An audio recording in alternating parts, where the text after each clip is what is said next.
All right, everybody. Good afternoon. Welcome to the live stream with Captain Nabs here once again on the VATSIM network. Just getting myself up and running really quickly here, so bear with me really quick while I just type in a few things here, quickly get this up and running here. But we are back in the Toronto FIR, my home FIR, where I love to stay and spend most of my controlling hours because I know it so well. 2133 on the localizer for runway 05, 06, right? Air Canada 2133 Toronto Squawk Ident. Squawk, Gent, Air Canada 2133.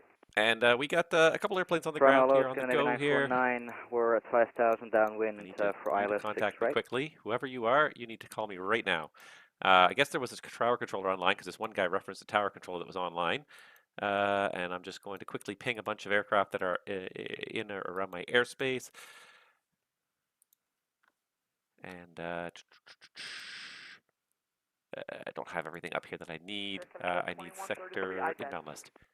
And sorry, that's sorry, that last call, that was Air Canada 2133? Yes. And Air Canada 2133, okay, I got you there. If you can, squawk code 0553, you are cleared for the ILS runway 06 right.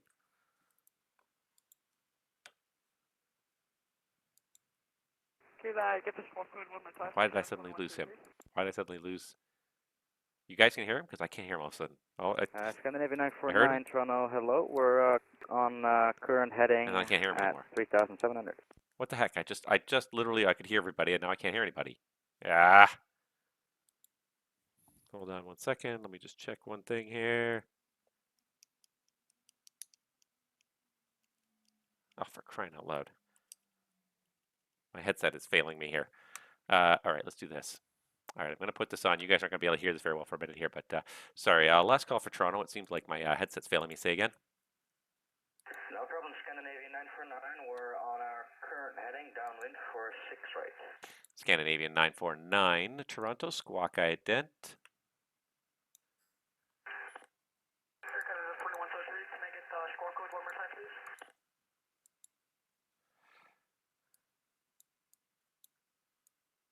Air Canada 2133, your squawk if you can, 0553, but you are clear for the ILS 6 right. Okay, we're clear for ILS 06 right and squawk 0553. Air Canada. Let me get that up third party through my mic because my... Toronto Center, good evening. Rouge 449er, just holding short at Delta 8 and 6 left right now for 6 right departure. All right, Rouge 449, stand by. I'll be right back with you. No worries, Rouge 449. And Air Canada 944. And Scandinavian, sorry, for some reason the population, flight plan's not populating here. Scandinavian 949. Squawk code if you can, 0515, turn right heading 330. Okay. Turning right 330 on 0515, Scandinavia 949. It's always a hectic bit of a cluster when you first try to log in and get everything going Toronto here. Center, smoke 1696. It's flight level 370 bell. 20 miles west of Niagara VOR. All right, smoke 1696, Toronto, good day. Squawk code 0510. 0510, good day, smoke 1696. Scandinavian 949, thank you very much. You're identified. Runway 06 right is active for arrivals. Are you set up for 06 right? Perfect, thank you. Scandinavian 949, turn right heading 030 to intercept. Cleared the ILS 06 right. 030 and cleared ILS 6 right, Scandinavia 949. Toronto, order 2634 running right into clearance to Toronto City. All right, let's see here. Rouge 944. Let me see if I got you here. Why don't I have a flight plan for you? Might have been for Rouge 449. Yeah. That's why. Helps if I look for the right flight number. Okay, Rouge 449. You're cleared to cross runway 06 left. Hold short of 06 right. Squawk 0566. Did you get a clearance already from the, I believe tower was on a few minutes ago. I didn't get clearance from tower for Rouge 449er, but copy that. Give me the squawk one more time, but cross 6 left, hold short 6 right. And Rouge 449, squawk 0566. 0566 for Rouge 449. Air Canada 2133, one more time, I'm clear for 06 right, confirmed? Air Canada 2133, affirmative. The wind's 1506. You're clear to land, runway 06 right. Okay, clear to land, 06 right, Air Canada 2133. Smoke 1696, Toronto. You're identified at flight level 370. Thank you.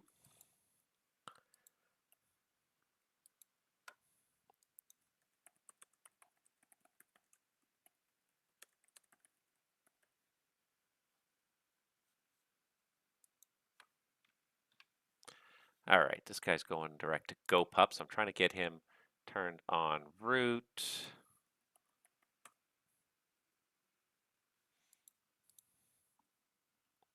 Porter 2684 on the ground, this to clearance to Toronto City. And Porter 2624. Okay, stand by one. Let me just get you organized here. And Porter 2684. The Sioux winds right now showing 280 at 4. Do you want runway 30 for departure? We'll take 22 if possible. We're set up for that. All right, Porter 2684, Toronto. You're cleared to Toronto City via the Sioux 7 departure. Radar vectors the Sioux VOR. Flight plan route. Depart runway 22, squawk code 0545. Porter 2684 cleared City Sioux 7, runway 22, squawk 0545. Porter 2684, thanks. The readback is correct. If I get a moment, I'll get Natus up and running for you. Just call me when you're ready for the taxi. I know we got the info and we are ready for taxi. All right, stand by. Let me just pull up the diagram here.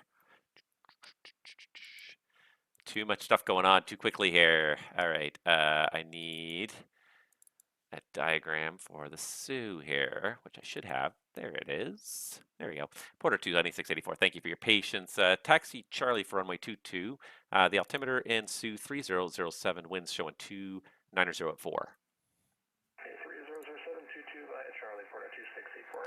And Smoke 6096, it's actually a short stay with me today, and nobody else is online downstream for you right now. So switch back to the en route frequency. Surveillance service terminates. Enjoy the rest of your day. Back on route frequency, and we'll talk to you later. 1696 today.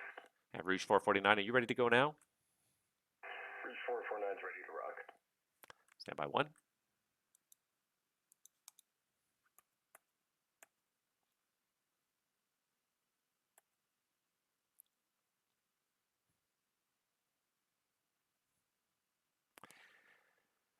Rouge 449, Toronto, lineup only, runway 06 right, traffic is on about a 10-mile final. Line up and wait for Rouge 449. I got time to get this ATIS up and running here for this guy before we run out of time here, but I'll send a contact me to Cathay again. Toronto Porter 2684, short 22, it's ready to fill. Porter 2684, Toronto. Contact me once you're airborne. The wind's right now 310 at 3, clear for takeoff, runway 22. Takeoff 22, I'm flying air, Porter 2684. Scandinavian 949, you can start slowing back to final approach speed. I got one traffic to depart before your arrival. Linear approach speed 949. Toronto Center, Air Canada 161, about 5 miles of mucid on the asset 7 departures. And Air Canada 161, stand by. Air Canada 2133, welcome to Toronto. Continue across runway 06 left, and do you have a gate in mind? Okay, cause 06 left, we have no gate in mind right now. Air Canada 2133. Air Canada 2133, I'll be right back with you. Rouge 449, Toronto. The winds are 170 at 7. Contact me airborne, clear for takeoff, runway 06 right. Traffic's now 8 miles. Contact when airborne, clear for takeoff 6 right, traffic 8 miles for Canada 449er, thanks. Air Canada 161, Toronto, squawk cadet.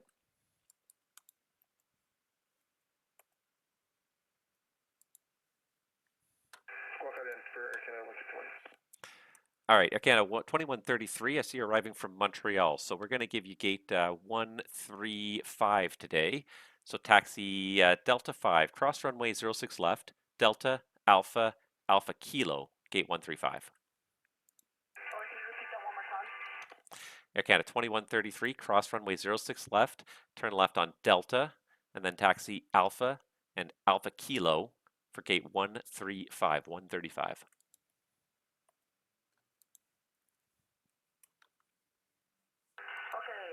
College 06 left, gate 135, Delta Alpha Charlie, gate 135.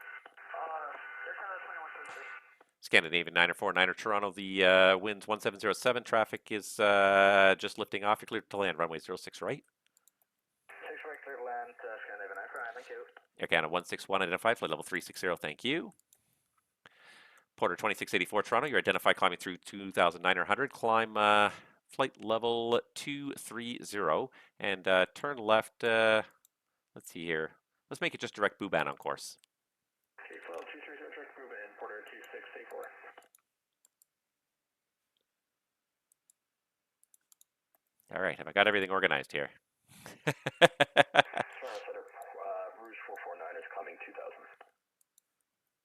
Rouge 449 Toronto, thank you. Climb flight level 2, actually climb 15,000. Climb flight level 15,000 for Rouge 449. Air Canada 944 is text only. Climb flight level 300. Oops, sorry. Rouge 944. My apologies, that text message wasn't for you. No worries, Rouge 449.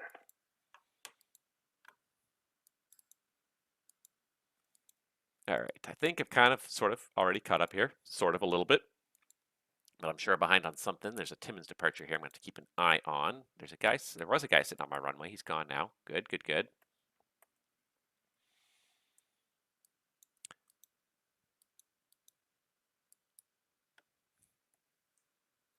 Rouge 449 Toronto, turn right, direct mobile on course. Direct mobile for Rouge 449. Okay, I think I kind of got everything caught up. That was like hectic, super hectic for that first couple of minutes there. George Spartan, my day is going well, and as you can see, it is already hectic, which is how I like it. But it's like it's when you step right into ATC and you just pick it up, and you're just like, "What's going on here? Holy moly!"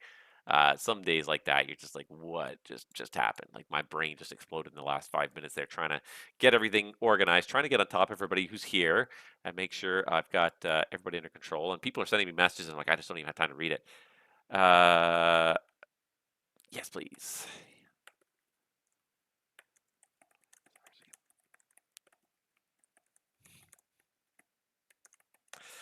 Okay.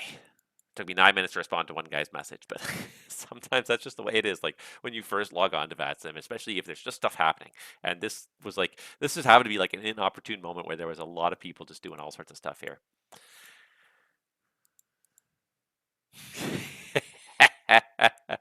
Oh, is that you, George, watching? Is that you on Ottawa? I didn't even. Yeah, that is you. Yeah, sorry. I didn't realize that was you. Scandinavian 949er, welcome to Toronto. Left turn Delta 3 if you got it there. Continue across runway 06 left. And do you have a gate in mind? Sorry, say again, 949? Scandinavian 949er, do you have a gate in mind? Cross runway 06 left, and do you have a gate assigned? We'll cross 6 left, and we have 172 in mind. Scandinavian 949er, okay, perfect. For 172, just go Delta 3 across 06 left, straight into Delta, Quebec. We'll go Delta 3, cross 6 left, and straight into Delta, Quebec for 172, Scandinavian 949, thank you. Thank you. All right, he is completely out to lunch, and I don't care that much, really, at the end of the day. I'm just happy that everything's sort of kind of working out here. All right, yeah, Porter's climbing to 23, that's good. I got this guy here. What's this guy doing here? This guy's going to Charlotte. He's going a weird way here. Okay, whatever. I thought there was somebody coming across, but I sent him a contact me, but I guess that was not real. Okay. Brain exploding a little bit less.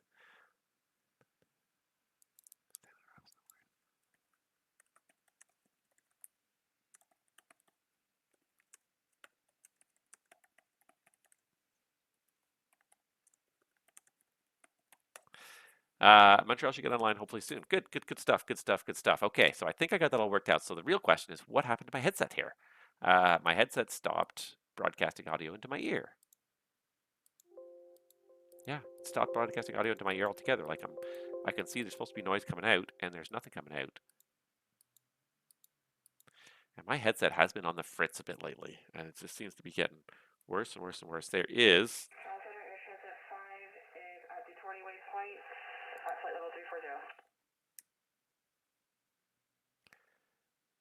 And Transat 5. Flight level 340. All right, hold on. Let me just find you here.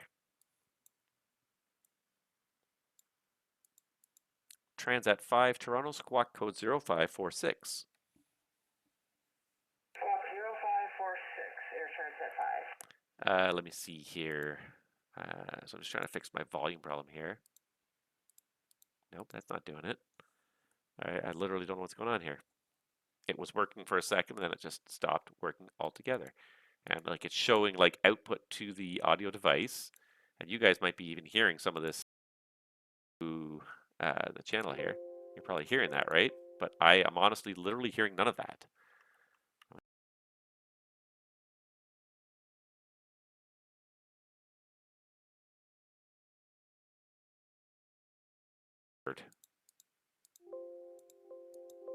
Now I can hear it faintly, so there is a remote volume controller, but I adjusted that. It didn't make a single lick of difference.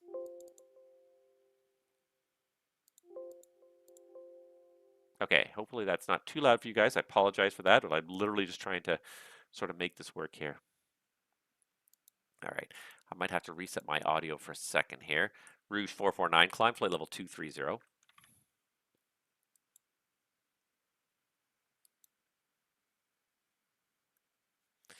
Rouge 449, climb flight level 230. That probably fucked it up completely. Shit. I mean, poop. I mean, darn it. Okay, I'm just going to reset my audio connection altogether here. So we're just going to shut down the audio client and restart it here and hope that works, because that was not working for me. Let's just make sure that it finds the devices correctly. Now that I've reset it, it does seem to be finding my audio correctly, because I unplugged it so it killed my mic, which hopefully you guys are hearing this. Yeah, you guys, it looks like it's broadcasting, but yeah, it killed my mic altogether. And Rouge 449 Toronto, can you just give me a quick radio check?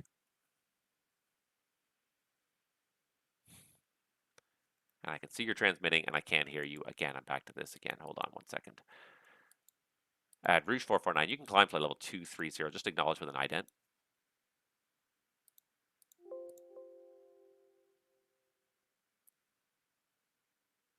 It should be going out, but it's not. Poo. Literally poo. Rouge 449, thanks.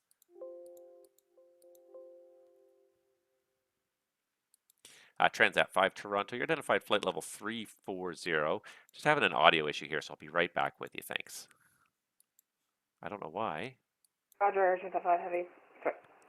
And Transat 5, perfect. I got you there. For some reason, that just my audio headset was not deciding to work for me for a second there. So I got you at 340. The Toronto information is Mike, and you can plan arrival runway 06 right. Expect 06 right, Air Transit 5. All right, so I can set up a city ATIS at long last. Wow. I love controlling when it's hectic. Toronto Center, Rouge 449. I'll just make sure you can hear me. Radio check. At Rouge 449, I got you. I just had to reset the audio, and sometimes it takes a second longer to come back for me. So yeah, I got you 5x5 now. Perfect, sounds good. Yeah, it happens to me sometimes for Rouge 449. Stupid computers. It's a great system when it works, until it doesn't. Who is Rouge 449? Okay. I don't know who that is, but... All right, so I got information to Alpha at the island. Windsor 160 at 5. 080 round to variable round to 170. So yeah, we'll go with an east arrival. So approach visual or RNAV or yeah, okay, so we'll go with that. All right, I think we kind of got everything under control now. Okay, I'm just gonna kick back for a second and just go like because that was a lot of work for a couple minutes there. It didn't help that the audio was not working properly for me either. That never helps when the audio is not working when you want it to. This guy's doing a bunch of stuff here. Okay. Air Canada 944 is text only, and I got him up there. George, thank you for the good wishes, and yeah, it's going to be a good session. It's just a matter of just getting up to speed. I love it when it's hectic. I hate jumping in when it's hectic. I love it when it gets hectic. I really do, but I hate feeling behind the 8 ball when it's hectic. I hate jumping in and like there's people on approaches, people on departures, people that, and I can't get a hold of people fast enough to kind of administer what's going on. That's what I hate. I love controlling when it's busy. I love it.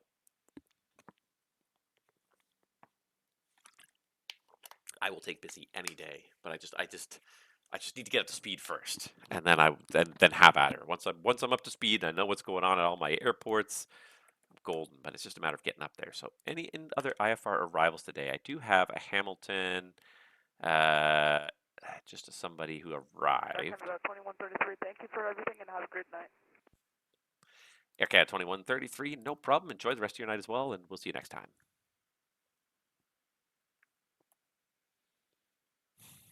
Okay, Cathay. Come on, Cathay. I know I popped on, so I'm not too mad at Cathay, but like at some point, buddy, you gotta go to your computer and look and see people are trying to get a hold of you. Rouge 449 Toronto, climb flight level 380. 380 for Rouge 449er. Just going to step away from the controls for 2 minutes too while I do that. And actually, Rouge 449er, before you do that, actually stop your climb at 320 for crossing traffic in Cleveland sector. Copy that. Flight level 320 for Rouge 449 for crossing traffic. Rouge 449, how long you step away for? 2 minutes for Rouge 449. Rouge 449, roger. Call me when you're back. Copy, call one back, Rouge 449. Transat 5 Toronto, when ready, descend flight level 240. I'm ready to send flight level 240, Air Transat 5. Sorry if it's a little loud when some guys are talking. Some people have their volume cranked up, some people don't. And sometimes it's fun trying to walk that line. Okay, I was going to get this guy right up because I didn't care, but there are two guys crossing in the Cleveland sector here, and they are really... Yeah, I think he's going to pass behind them, but better safe than sorry. If there's any doubt in your mind, better safe than sorry. Just restrict the guy early. All right. I think we got everything going well here. I got ATIS up for Porter. I'm going to put another ATIS up in the Hammer. If I can get my ATIS software running here. So let's do this first. Hammer is looking like... What are the winds? 070 at 8. So yeah, runway 12 for Hammer. So let's do that. Runway 12 it is for the Hammer. And actually, one thing I haven't done yet that I really always should do when I first come online is get my NOTAMs going. So that's what I'm doing now is let's look up the NOTAMs for all of my active airports in here and just make sure that I am correct and up to date on all of my NOTAMs because sometimes there's a lot of NOTAMs. CYTS, CYHM. It's good enough for now. If I see any more departures and arrivals, I'll deal with them as I come to them, but I'm just looking this up here on my other screen. Hammer's first on the list. 0624 I know is closed due to construction. Available as taxiway from Charlie to threshold 24. That's fine. Let's Cat 2 not authorized. That's about the only thing that's not authorized. Okay, that's good. All right, Timmins. Not even too concerned with Timmins. There's a few auto land procedures not recommended. City. Anything interesting at City here? Procedures not recommended. Authorized. Good afternoon, Toronto Center. It's WestJet 1680 with you, flight level 370.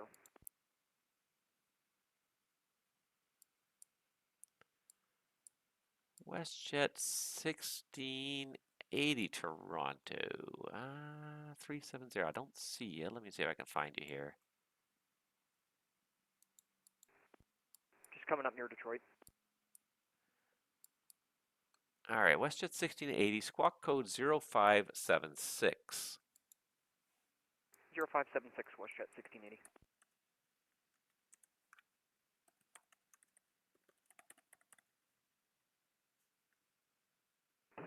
Charlie Harris, Swoop 103. Swoop 103 Toronto. I think I could potentially get a departure off of 30, so I can go direct. Only 912. Swoop 103 Toronto. That's coming in really loud and overmodulated. If you can turn your mic gain down just a little bit for me, please. How's that? Swoop 103, that's much better. I'll be right back with you. Break WestJet 1680. You're identified at flight level 370. You're flight plan actually won't take you through my airspace, so you can actually remain on Unicom 22.8, and we'll talk to you next time. Okay, sounds good. We'll switch over back to Unicom for WestJet 1680. Have a good evening. Enjoy the rest of your flight. I'm set of Rouge 449er. I'm back. Rouge 449, thanks. Stand by. All right, Swoop 103. Sorry, you were looking for clearance to Edmonton. No, not really for clearance. I'm just looking at some planning. I was hoping to get the departure off of 30. The winds are kind of like right in the middle of both, so I was hoping if that's possible. Swoop 103, at this point, I wouldn't anticipate the delay as I don't have any other traffic inbound to Hamilton. However, just for your planning purposes, the winds were showing variable from 080 around to about 150. So that's why I went with runway 12. If you really want 30, though, I can assign that. It's up to you. Okay, we'll discuss that when it's time for departure. Swoop 103, thanks. All right, Swoop 103, just let me know when you're ready for the clearance. Rouge 449, Toronto. You've left my airspace to the south. The crossing traffic I mentioned is now off your left side for a good 8-10 miles. So further climb is at your discretion. You can switch the on frequency. Surveillance service terminates, and have a great day. Climbing discretion over to Unicom for Rouge 449er. Thanks for all your help. Good night. Good night. Transat 5 Toronto, continue descent 12,000. The Toronto altimeter 3003. Sun 13,000, transit 5. All right, now everything's kind of coming in very loud. So tell me if you guys think it's too loud, because it's probably just me. I have my headset cranked because like I couldn't hear anything before, so I was cranking my headset before trying to sort of find the ideal volume. So it might be me. So please tell me if you think it's too loud. I think the other aircraft are a little bit too loud, but that's in my headset. And sometimes I just don't have the time to even stare at the volume meters here. So I'm just trying to go through these NOTAMs, see if there's anything interesting here. Nothing crazy. All circuits and VFR sightseeing flights not authorized in Toronto City Centre Control Zone due to reduced consistent capacity and anticipated traffic demands. 2215 to 280300. So this afternoon somebody called in sick and no sightseeing in the Toronto City Control Zone because there's probably only one controller working the fucking tower. See, I'm swearing like a banshee today, but like it really pisses me off that like all these controllers are, and I have no problems coming to call in sick, but the fact is that there's no slack in the system when somebody calls in sick for anyone to pick up the slack. There's no slack in the system. That's what really ticks me off about the ATC system right now. Is it's so overworked. These people who are working, they're doing their darndest, and it's the day-to-day controllers. My hat goes off to them. They are the heroes of the system. It's the management that's just like let this slide to the point where things were understaffed to begin with, and then COVID came and just decimated the training systems, so that now they're so far behind on the training and so far behind on the staffing. It's ridiculous. It's unfair to the controllers who are working. It's unfair to the pilots who are out there trying to fly through these systems. And it's unfair to the traveling public that is at the mercy of this system, that is overworked, overstressed, and understaffed, under resourced. And it needs to change. It really needs to change in a big way. Airlines want to fly a lot more flights than they're flying, and they can't get the flights out there because the ATC system is a huge bottleneck because they're understaffed and they can't launch airplanes fast enough. There's just not enough people to do the job safely. And I'm all for doing the job safely, and if they can't do it safely, then don't do it, and then restrict the arrivals. But it's frustrating because these guys are working as hard as they can to try and keep up with the pace, and it's not turning out for them. Let's see here. Let's see here. I'm just looking at Toronto NOTAMs, Infield Concourse. Zulu's 15 left, Happy 6 left. Echo Bravo. There's a new Charlie NOTAM in here somewhere, unless it's already gone. For taxiway closed. Exit Bravo. Centerline Light stuff closed. Juliet, yeah, we know that. Tango Charlie. Yeah, we know that. 06 left is going to be closed tonight. For a couple of for 3 days, 06 left is going to be closed. Not they use that anyways right now. Taxi Bravo 1, Bravo between Sierra and Bravo 3 closed. That's August 28th. Okay, I don't care about stuff that happens on August 28th because it's the 27th. So it doesn't happen the first couple hours. And I'm going to be heading out before it really gets too far into that. If it's after 0400, that's fine. Tyler remote pilot aircraft. This one here, Charlie 1, Charlie 2, and Charlie between Charlie 3 and Delta 5. So Charlie 1, Charlie 2 and Charlie, between Charlie 3 and Delta 5, Charlie 1,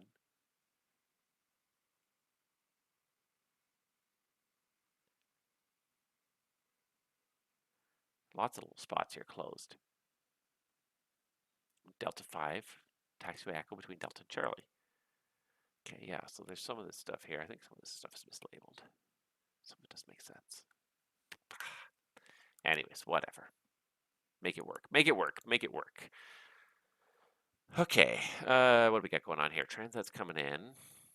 I got Porter there. I got Air Canada 161 over there. This guy was paused. He seems to have unpaused himself. That's good. This is center low. I need a center high.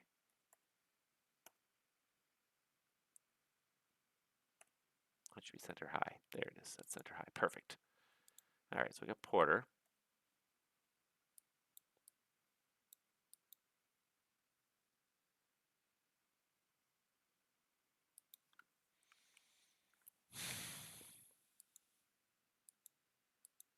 If he really wants from 1-2, I can authorize that. That's fine. There's one departure out of Timmins as well. So, okay, I think we're caught up. Do I have any other inbounds or outbounds? I got 3 ATCs up and running. Guy going from Timmins to City or to Buttonville. I can't do anything about Buttonville really. This Cathay guy is just not calling, is he? And how long has it been now since I first pinged him? It's only been, it's probably been close to half an hour now. It's been 26 minutes since I first pinged him. Let's try him again. At some point, you would think he'd step near his airplane and see that his V pilot is flashing at him to tell him, "Hey, buddy, you got to pay attention here. Something's going on. Somebody wants your attention." Transat 5 looks like he's kind of a little bit low to make the restrictions on the arrival.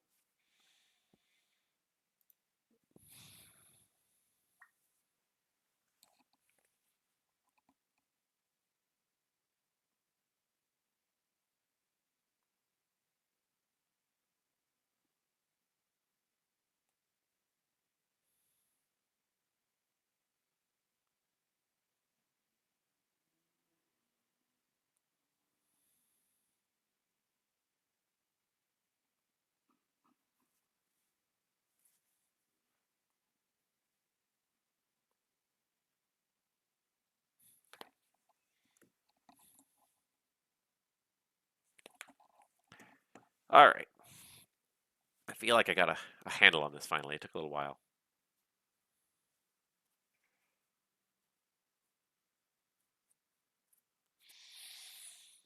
So Quartz1 just sent me sent a message there in the chat. He just said, "I just started to watch your E175 tutorial. How is the learning curve coming from the Boeings and the A320?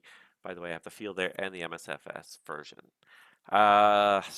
The E175. Let's see here. Let me think about it. I'm just going to put this down a little more because I like it that way. There we go. I can see myself a little better. It's a bit of a mix between I find it's a bit of a mix between the Boeing and the Airbus, between the 737 and the A320. It's obviously smaller, but like from a technological system standpoint, it's not that different from most of those other airplanes. It's a very similar airplane. Most of the basic, it's a jet airplane. It functions in much the same way as most of the other aspects do. The hardest part, really, with the Embraer itself is learning the learning the FMS system itself. Most of the stuff happens within the FMS. Um, it's not a hard airplane to learn. I'll say this. I think it was actually, in hindsight, it was a fairly straightforward airplane to learn. The FMS is a bit complicated. It really is. There's a lot of stuff going on in there. Setting it up properly for flight, it does take a while. You do have to do everything in the right order. But it's not a hard airplane to fly. It's a very friendly airplane to fly for the most part. The real thing, especially the ram's horn controls are some of the most comfortable flight controls I've ever. I made fun of them at first when I saw them, and I'm like, this is kind of ghetto, but like, it's a very natural position to hold your hands at about a 45-degree angle. This is a little bit artificial. This is a little bit artificial.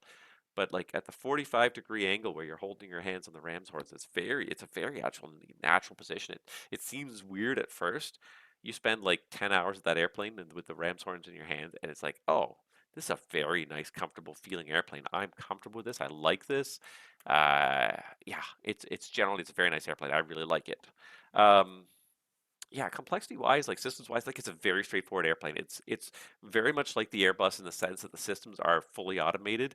Um, you don't have to do much to go through the normal flows. Everything's automated. The hydraulics come on automatically. The electricals connect and disconnect automatically. The only thing you have to do is just deselect ground power. It's about the only thing you have to do with the electrical system. You have to start the APU, and then after that, like everything changes over automatically. The hydraulics activate. Um, the generator switch, everything, all that stuff happens automatically. So systems wise, very straightforward, very easy to use on a day-to-day basis. The checklist I think reflect that. The checklists are super short. Most of the checklists on that airplane are like 4, 5, 6 items. You're just hitting up the major things. Everything should be in the auto position. 12 o'clock, all the switches should be in auto. So it's a very easy airplane from a systems perspective.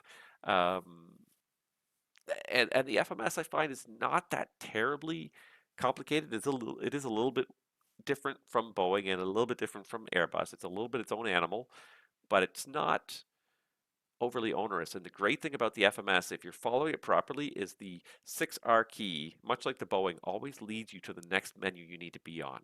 And that's one of the great things about it, is that it's just like you just press the 6R button and boom, it takes you to the next menu. So you've set up your route, boom, 6R takes you to the performance page, finishes the performance page, boom, 6R takes you to the takeoff page. It's like it very much it leads you on when you're setting it up, so you're not sort of fishing. I find with Airbus, you're often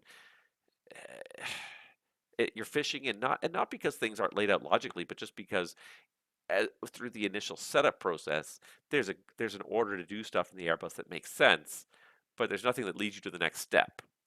It's just like you have to just know what the next step is, and you can find it. You can hit the button, and it's great to get to the next step. But you need to know what the next step is. Whereas with the Embraer, a bit more like the Boeing, it tends to lead you to the next step with that 6R button on the FMS. So I find it's a nice airplane overall. Very user friendly, very good as like a first jet, especially. If you're coming off the Boeings in the 320, it's not going to be totally crazy.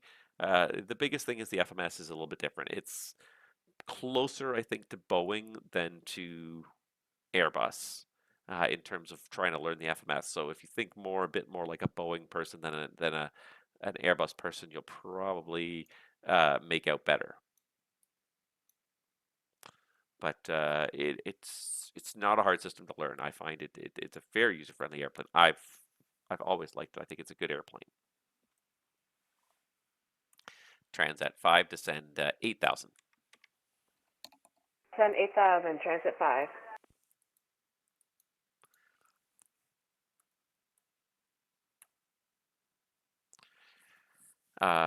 Yeah, yeah. If you're familiar with the idea behind an FMS and how to use an FMS, you could probably muddle your way through the Embraer without a whole lot of overly overcome over without too much complexity, without too much effort. If you kind of read about it and understand it, it'll go even faster. But you can muddle your way through it, I think, if you understand how an FMS works, especially how a Boeing FMS works, because that's probably the one it's most similar to. But yeah, it's not a hard airplane to learn, and certainly from a system standpoint, it's more similar to the Airbus because everything's automated. You don't have to do anything other than take off the external power. Everything else, the only thing you ever really have to do in that airplane, besides throwing light switches, is the hydraulic 3A pump. It only has two positions. It's off or on. So before you start the engines, you turn it on. After the engines are shut down, you turn it off. There's no auto position in it. It's always on unless it fails, and then the 3B takes over. That's about the only switch you have to throw on a regular basis.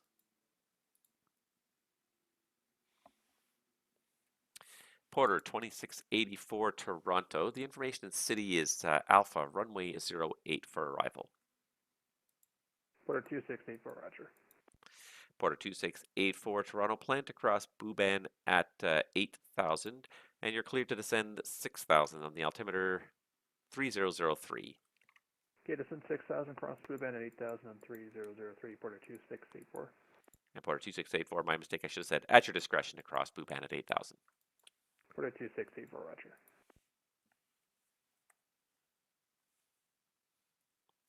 But yeah, I do like the Embraer.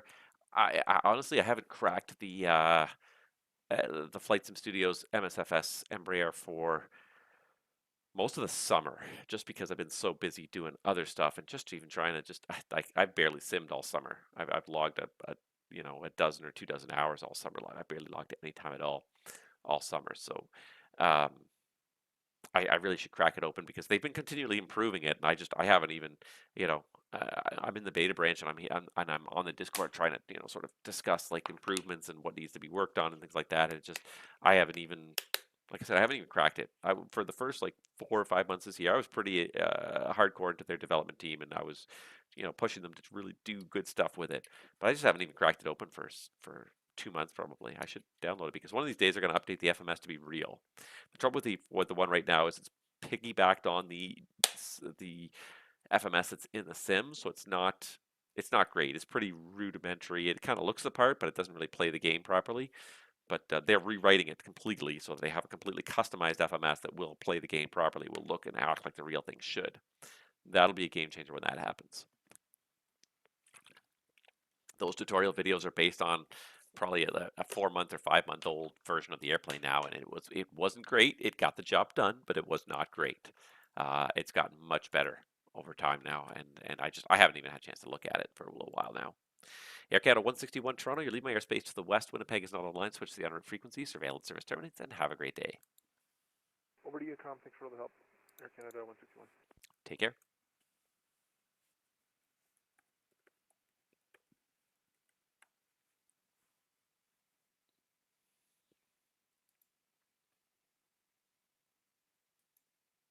This guy's just slicing through part of my territory, but he's going to slice through it again here. No, he's not, because he's going to Cleveland. Frontier flight 1048 departed Orlando, going to Cleveland, and he just overshot Cleveland. Oh, man. How many times have I come back to the sim and seen that? For climbing and descending, I remember having to do something more manual, and I kind of botched it on the first couple of attempts. I'm falling asleep at Ottawa. You're the only thing keeping me up. It's 2 a.m. and there's literally nothing going on. I think I'm kind of using the kind of used to the VNAV system Boeing. When and again, especially the feel there version was again, it was kind of rudimentary, but it wasn't. I was actually surprised at how good the feel there version was. It wasn't perfect, it wasn't fantastic, but it was okay. It got the job done. Um, the Flight Sim Studios MSFS version, the VNAV system is basically non-functional at this point. Don't try to use the VNAV system. Either descend in VS mode, VS plus or minus, either, you know, descend in VS mode, VS minus, and use the flight level change mode to climb, and you can use it to descend as well. Don't try to use the VNAV system right now unless they fixed it. And I haven't, like I said, I haven't been on it. I have to go back. I'm honestly, I'm so far out of it. I need to go back and check on it. And Transat 5 Toronto, looks like you're off course for the runway 05 downwind. Turn left heading 220 vectors for the 6 right ILS. Toronto Center, you told me to expect 06 right. Transat 5, that is correct. And right now you're on the, it looks like you're on the downwind for runway 05. So fly heading 220 vectors for the ILS 06 right. I may have said 6 left. The trouble with the Airbus, and this goes with the Phoenix as well as with the fly-by-wire Airbus, is that if you change the arrival but you don't change the star, it doesn't change the star fixes. Air Canada 465, 10,500, climbing 13,000. Air Canada 465, Toronto, hello, continue climb, flight level 280.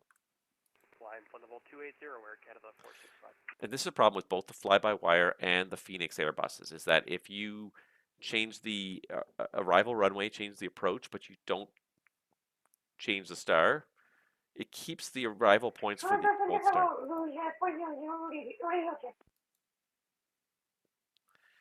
And Rouge 400, I read you 5.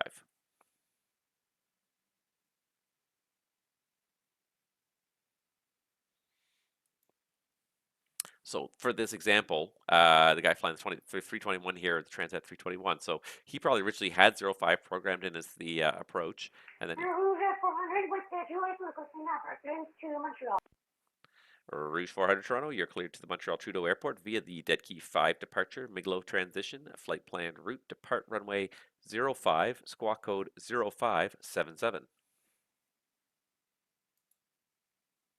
Clear to Montreal via the Dead Key 5 departure, Miglo transition, flight plan route, and squawk 0577. Rouge 40.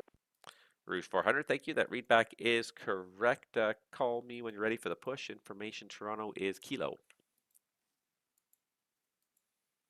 Well, go ahead and let's pick up the Kilo Rouge 400. Transat 5, fly heading 240, descend 6000. Turn right heading, was it 240? Transat 5, that's correct. Heading 240, descend 6000. Turn right heading 240, descend 6000, transit 5. Yeah, so I've had this problem all the time with the Phoenix as well as the fly-by-wire. Both of them do this. They shouldn't do this. The real world doesn't do this. But in the sim world, if you, let's say you set up, like this guy set up the ragged arrival, and he set up 05. Then he changed the ILS to 06 left. That should, even if he doesn't hit anything with the ragged arrival, if he changed the runway to 06 left, it should change the ragged arrival to the 06 left transition, which is down here. But what both the fly-by-wire... 103 with Alpha, ready for clearance to Edmonton. All right, Swoop 103 Toronto. The current Hamilton winds are showing 090 at 6. Do you still want runway 30 for departure? Do you want runway 12?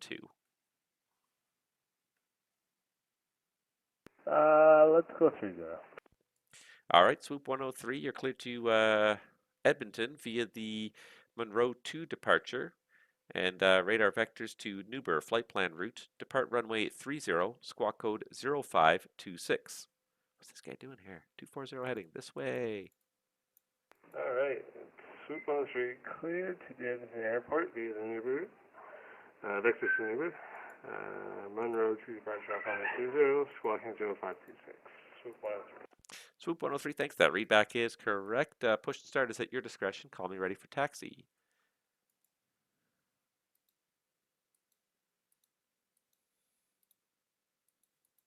And Transat 5, are you on heading 240? Looks like about 270 heading now. Yeah, sorry, my GPS keeps wanting to go right. All right, Transat 5, I'm going to need to get you back to the left again here. So heading 210 again for now, descend 4000. Heading 210, descend 4000, transit 5. Yeah, I mean, this is not terribly his fault. I mean, if you look at the plate, you'll see that it hasn't been set up correctly. But the only way to fix this problem with both the Phoenix and the fly-by-wire. Good evening, citation, Charlie Golf, Sierra Kilo Pop at the ground in Timmins, looking to pick up our IFR to Buttonville. Charlie Golf, Sierra Kilo Pop at Toronto. Good day. Let's see here. You're cleared to the Toronto Buttonville Airport via your flight plan route. Depart the runway of your choice. Climb on course. Maintain 10,000 initially. Your squawk code is 0520. Your clearance is valid now.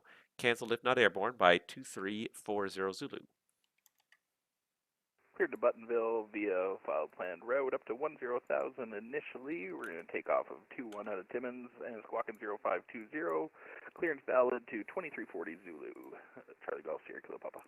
Charlie Golf, Sierra Kilo Papa. Thanks. That readback is correct. You can switch back to the Unicom for the local advisors. Give me a call this frequency once you're airborne or at 2340 with your intentions. We'll go Sierra Kilo Papa. Transat 5, descend 4000.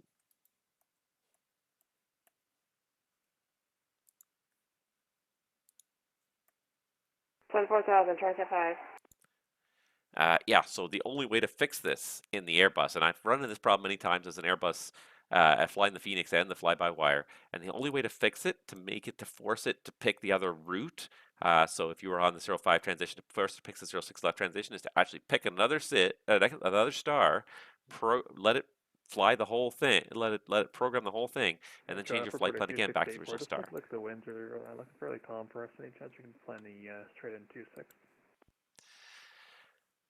Porter 2684 Toronto. Let's see here. Yeah, right now you're my only arrival for the island. So yeah, you can plan on 26 for now. Just remind me when you get closer in, and we'll make sure that works for you. Okay, thanks. 42684. Transat 5 Toronto, turn right heading 320, descend 3000. Turn right heading 230, descend 3000, Transit 5. And Transat 5, it broke up a little bit. Just I got the 3000 confirmed, the heading 320. Right heading 320, Transit 5. Thank you. I got another departure out of Hamilton. Hammer's rocking it tonight. Wazzy, we're going to do the Wazzy. We're going to do the 12 departure here off Hamilton. Another Toronto departure here. I got 2133. Wait a second. Is that the guy that, oh, that was the guy that he landed. Now he's going to turn around and depart again. I love it. I love it. I love it. Good stuff. Good stuff. Good stuff. I love it when people turn around and depart, you know, without even logging off the network. And it's like, ah, cool. Like, this is how the real world works. Like, people land and then they take off again in the same airplane. I love it. I love it. Oh, you guys are still chatting here. I'm not even looking. Sorry. Holy, that guy flies to Ottawa. Yeah, I try to give people a lot of benefit of the doubt. Like, yes, okay, he's not the best pilot in the world. I've heard this guy's voice before. He's not the best pilot in the world, but like, he tries. He really does try. He doesn't always succeed very well, but he tries. And like, honestly, like, oh, that guy. Oh, the high pitched voice. Sometimes it's so low. Yeah, and I begin to wonder if he's like trolling me a little bit. Honestly, I'm not trying to be insulting. I just like I wonder if he could be. Like it's very possible he may not even know that he's being live streamed and he may be trolling me, and maybe just that. And Toronto 5 right. All right, there were a couple calls at once there. Who was ready to taxi? Swoop 103. All right, just stand by one. I'll be right back with you. Break Transat 5, turn right heading 030 to intercept. Clear the ILS 06 right. Turn right heading 030 for ILS intercept for 06 right, Air Transit 5. Swoop 103 Toronto, runway 30 for you. The information Bravo, altimeter 3003, taxi Charlie, runway 06, hold short, runway 30. Okay, information Bravo. Charlie 06, and hold short runway 30, Swoop 103. Somebody else is calling Toronto there? Rouge 400 to ready for pushing back. Rouge 400 Toronto. There you are. I see at gate 122. Push onto lane 6, tail to the east. Call ready for taxi. Push on to lane 6, tail to the east, and call us for taxi at Rouge 400. I don't want to make fun of people, but I swear he's trolling me. I swear he's trolling me. It just, I don't want to make fun of somebody, but like, it just sounds like he's trying to. It really honestly does. Air Canada 465 Toronto, for your planning purposes, it's runway 06 right for arrivals in Toronto. Information Kilo. Check 6 right, we have Kilo Air Canada 465. I'm just going to ignore this Frontier flight because he's obviously effed. He's trying to land in Cleveland, and he obviously was on a star. He stepped away from the computer. The downwind of the star is just taking him up here, and he's just going to fly this direction forever at flight level 350 until he come back to the computer and realizes he's effed. Is what's going to happen. At some point, he's going to come back to the computer and be like, oh, I did that. Oh, I'm effed. Is what's going to happen. Oh, it's funny. I shouldn't laugh, but that was a funny one, and I've done that. I know, right? I burst laughter on the frequency. I just can't. I try to, I try to assume everybody on VATSIM is being honest, being their best self. I have to acknowledge that there are people on the network who troll other people that sneak in and behave inappropriately. I don't want to call anybody out on it.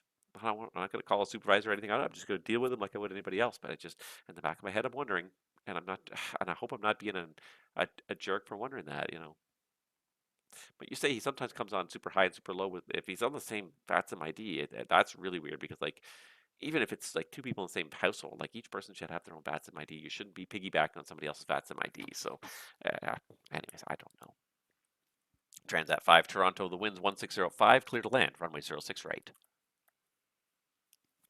Clear to land, runway 06 right, Air Transit 5. Swoop 103 Toronto. Hamilton winds are 110 at 5 right now. You're still okay with 30?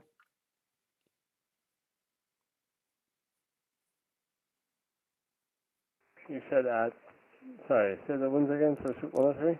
Swoop 103, the Hamilton winds right now at this moment are showing 110 at 5. Yeah, if I'm not telling them, take off. Okay for us. Swoop 103, okay, perfect. Backtrack runway 30 is approved if you need it. The winds again, 110 at 5. Call me airborne, clear for takeoff, runway 30. Oh yeah, we'll take the backtrack and clear for takeoff on this 30 Swoop 103. Air Canada 2133, we just checked. Air Canada 2133, read you 5. Air Canada 465, Toronto, when ready, descend flight level 240. When ready to send flight level 240, Air Canada 465. Porter 2684, turn right, direct UCPAG, descend 6000. Direct XPEG 6000, Porter 2684. Air Canada 2133, requesting IFR to Montreal South. Air Canada 2133, Toronto, you're cleared to the Montreal Trudeau Airport via the Dead Key 5 departure, Miglo transition, flight plan route, departure runway is 05, squawk 0553.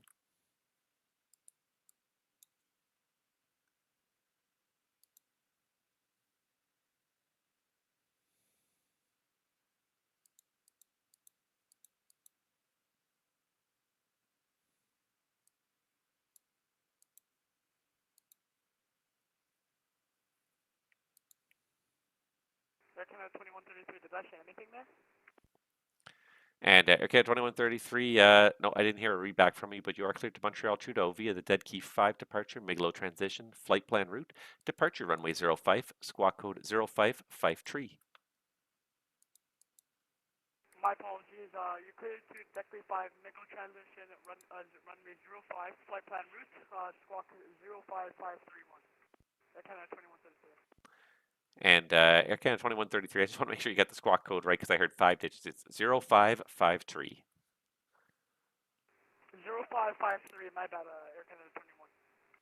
Air Canada 2133, not a problem at all. Your readback is correct. The information in Toronto's Kilo. Call me when you're ready for the push. I'll call you ready for a push and Kilo, Air Canada 2133, thank you. I should assign Porter a runway here, 26 if he really wants it. There he is. He's okay. Brakes and reversers, buddy. You're doing 140 knots plus in Delta 3 here. Brakes and reversers. The end of that runway is coming pretty fast.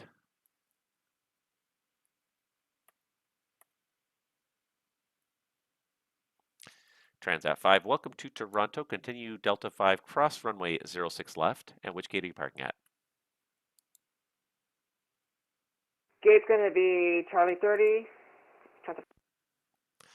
Transat 5, Roger, Charlie 30. And actually, it's funny. Charlie 30 is actually occupied. Do you want to take another gate or do you want to wait for it to become available?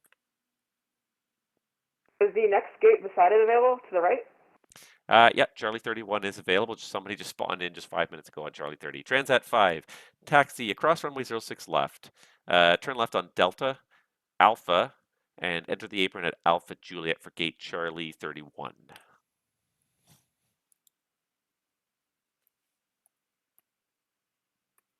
Sorry, it was Delta, Alpha, Alpha Juliet, correct? Transit 5? Transat 5, that's all correct. Enjoy your day. Alright, thanks, you too. Alright, try to send a Swoop 104. Passing to 4100. Swoop 103, thanks. So you're identified. Continue climb 1000. Turn right, direct Nuber on course. 1000 and direct me around course. Swoop 103. Rouge 400, ready to taxi. Rouge 400 Toronto, runway 05, information Kilo, the altimeter 3002. Taxi down lane 6, Alpha Kilo, Alpha, Hotel. Cross runway 33 right and 33 left. Taxi to runway 05 via lane 6, Alpha Kilo, Alpha Hotel, cross 33 right and 33 left. Rouge 400. I'm sorry, I didn't even read what you're writing. I'm sorry, George. I'm looking down here. No. He has a voice changer. It's so obvious. He speaks to me in French, and you can just hear how sometimes his voice changer lags out when he talks quick, and sometimes he puts his voice changer to make him sound older, which just makes it sound like a troll. By the way, what? Sorry, I can't read this. Cut off in the corner. What's the headset icon on your AFE? I don't have it for some reason. The headset icon on my AFE there allows you to switch really quickly between output to the speaker or output to the headset. So you just click on it, it just changes from speaker to headset and back. So if you don't have it, either maybe it's an outdated version of AFE, which I think it automatically updates, so I don't think that should be the case. But maybe if you haven't defined a speaker or a headset, then that might be why you're not seeing the option to change it. Swoop 103 Toronto, continue climb, flight level 270. 270, Swoop 103. I'm guessing that's the case. Air Canada 2133, can I get that initial climb for Toronto? Air Canada 2133, it's on the dead key 5 departure. If you don't have the departure chart, let me know and I'll give you the alternate instructions. I do not have it. Air Canada 2133. Air Canada 2133, roger. On departure from runway 05, fly runway heading, maintain 5,000. Okay, we're going to maintain 5,000, Air Canada 2133. Thank you so much.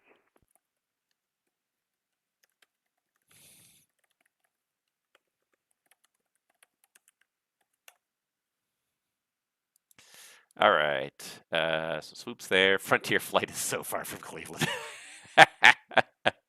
I'm sorry, I just have to laugh because he's so far from Cleveland. All right. Yeah, let me do... Toronto Center, Sunwing 202 with information Kilo, request IFR to KO Coco with... All right, sorry. Who was requesting... Sorry, was that Sunwing 202? Affirmative. Sunwing at 202 Toronto, you're cleared to KO Coco via the Beats Tree departure, area transition, flight plan route departure runway is 05, squawk code 0575.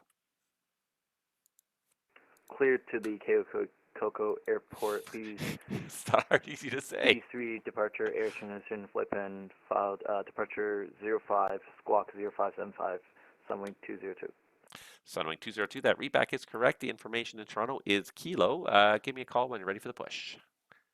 We'll call for push, Sunwing 202. Just looking up some chart info here because I want to see what else is on the star. There's got to be one more waypoint for this game. Swoop 103.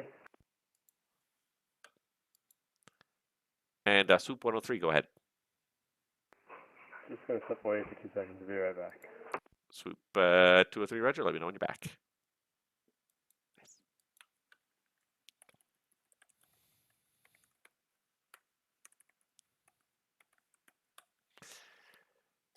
Miram, that's what I thought.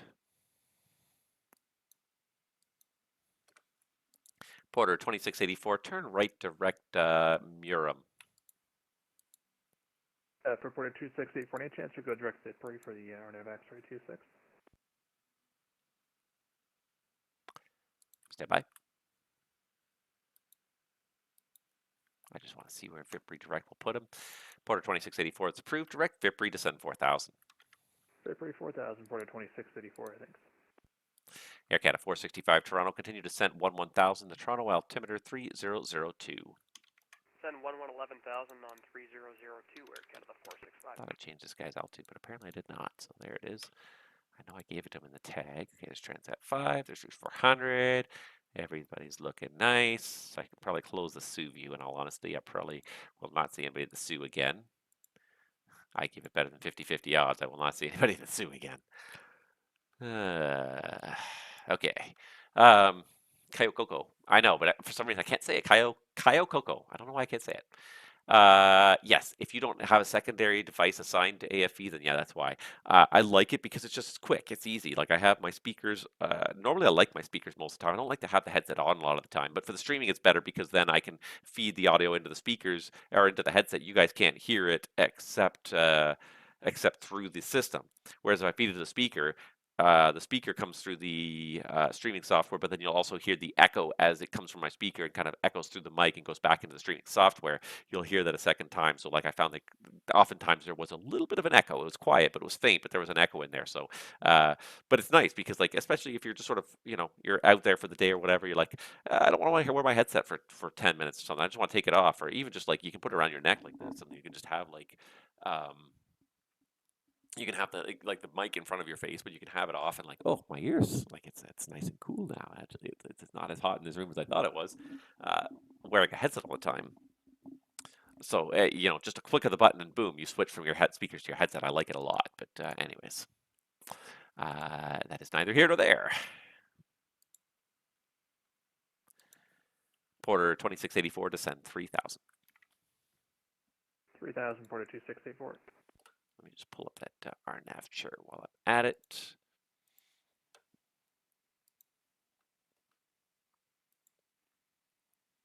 RNAV X-ray runway 26 from Vipri.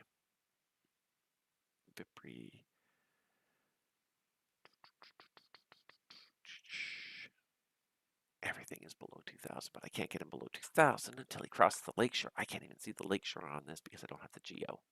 Let's turn on the geo here.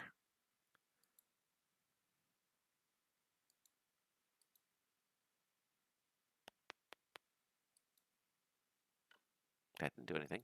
Why did that not do anything? Don't have a shoreline anymore? What's going on? What's going on? Oh. There we go. That's what I'm looking for.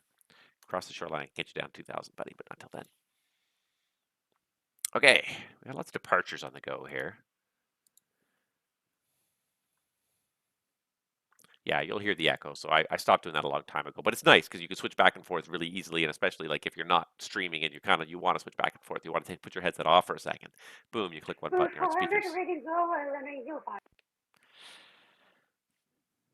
Rouge 400, Toronto. Contact me once you're airborne. Winds 170 at 6. Clear for takeoff, runway 05. Winds are coming around a little bit to be out of the west. You once airborne. Clear for takeoff, runway 05. Rouge 400. Might have to switch runways here. Let's see how this trend goes here, but it's definitely starting to shift a little bit to favor the 24s again. So I'm just going to look at FlightAware for a second and see if the traffic has switched at all. It looks like right now they're still on 05 flow. They're kind of holding on to it, thinking it's not going to change. It might change, it might not change, but they're holding on to the 05 flow right now. Okay, that's fine. All right, what else we got going on here? We got Porter there. He's going to get down to 2,000 in a minute here. He's on his way to Vipri. That's good. You know what I should do as I'm thinking about it here? I need to pull up a city view. I want it right after the Pearson view here. I want a city center view.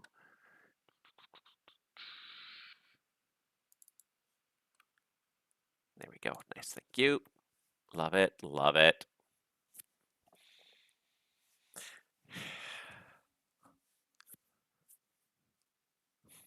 Kayokoko. I don't know why I'm having trouble saying Kayokoko today. Kayokoko. I don't know. It's defeated me as an airport. I'm just going to go destination. Sunwing 202, request push and start. You're cleared your destination. Sunwing 202 Toronto. Push onto lane 4, tail east, call ready for the taxi.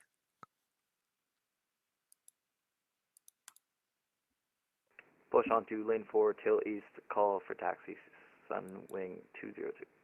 And now it's 2340, and I don't see GSKP yet.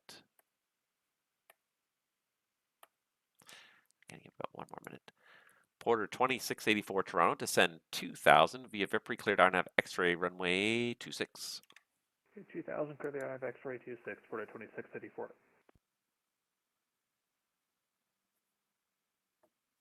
Yeah, actually it's 220 at 2. It's very late. Rouge 400, passing 2,500. Rouge 400 Toronto, thank you. Identified, continue climb 7,000. Continue climb 7,000, Rouge 400. Air Canada 465 to send 8,000. 8,000, Air Canada 465. Do you need the restrictions on the star? Air Canada 465, you can cancel the restrictions on the star, just maintain 8,000. Okay, restrictions canceled, descend 8,000, Air Canada 465. Rouge 400 Toronto, turn right, direct dead key on course. Turn right there, direct dead key on course, Rouge 400.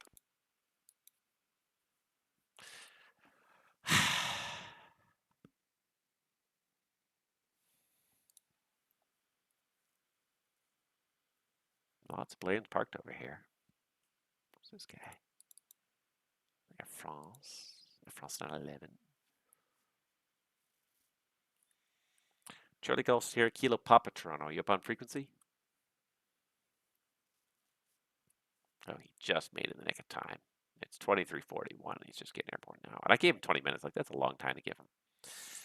Rouge 400. As you turn south eastbound there, over at your 10 to 11 o'clock for about 10 miles is a southwestbound Air Canada 320 descending to 8,000. Stop the climb at 7.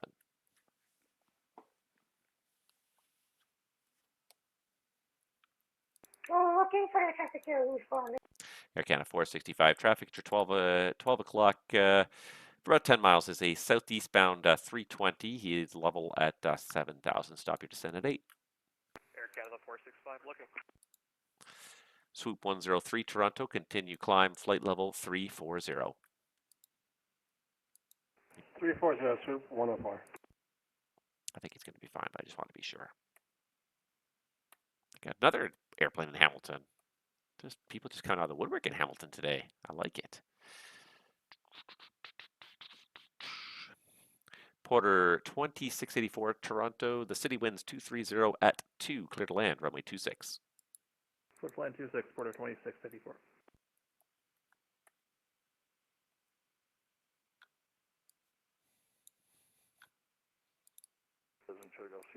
Toronto Center, swoop 103. 2,900 for 10,000. Sierra Kilo Papa Toronto Center squawk. It should be squawk code 0520 and squawk cadet.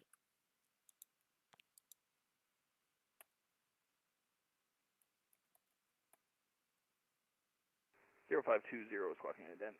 Charlie Golf Sierra Kilo Papa. Swoop 103, go ahead.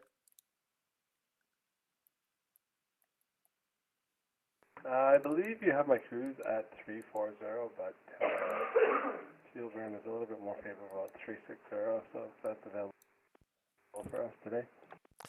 Swoop 103, no problem. I'll amend your final. Maintain flight level 360. Air Canada 2133, ready for taxi.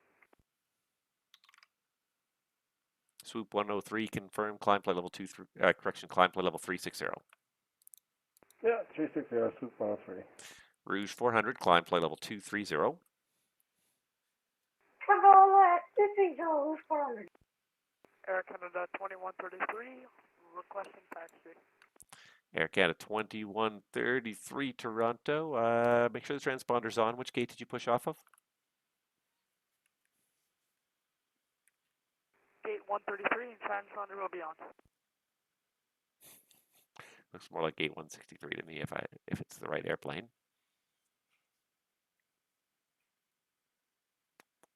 Let's have a look here. Waiting to see that transponder.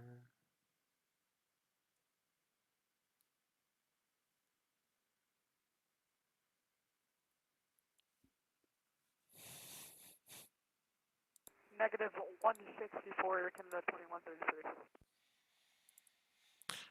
Air Canada 2133, okay, I think I see you there. I do need the transponder on whenever you can get it. Runway 05, information kilo, altimeter 3002. Taxi around the apron, exit at Alpha Mike. Taxi Alpha Mike, Victor, Echo, and hold short of Sierra. I didn't say it. Okay, taxi Alpha Mike Victor Echo Hold Sierra, Air Canada 2133.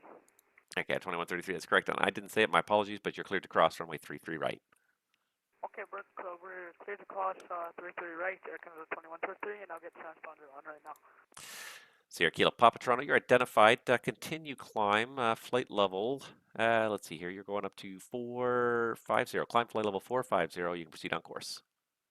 Up to 450 and proceed on course, Sierra Kilo Papa. Air Canada 465, descend 6,000. 6,000, Air Canada 465. Rouge 400, turn left direct Miglo on course, climb flight level 390. Turn direct Miglo on course, climb level 390, Rouge 400. Porter 2684, welcome to the island. Taxi Echo Bravo apron, your discretion. Have a great night. Thanks, Echo Bravo, going to gate 3, Porter 2684, good night. Good night.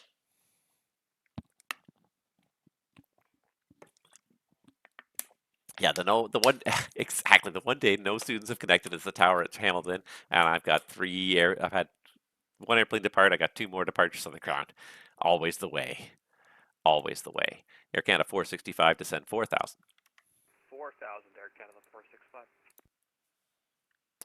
All right, so he's going around to Alpha Mike, short Alpha Kilo. He's got the transponder on now. He's good. He's good. I got the Sunwind coming out here as well. So yeah, just need to see who gets there first. Porter's there. Sunwing 202, ready for taxi. Sunwing 202 Toronto, runway 05, information Kilo, the altimeter 3002. Taxi out Alpha Juliet, Sierra, Echo Golf Hotel. Cross runways 33 right and 33 left.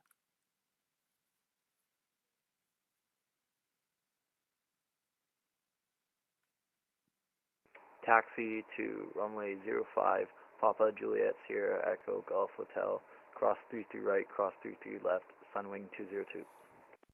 Hopefully he'll figure out that it's Alpha Juliet, not Papa Juliet. He probably his his writing is so bad. and I joke because my writing is horrible too. Pilots have terrible handwriting. It's just a given. It's just a given.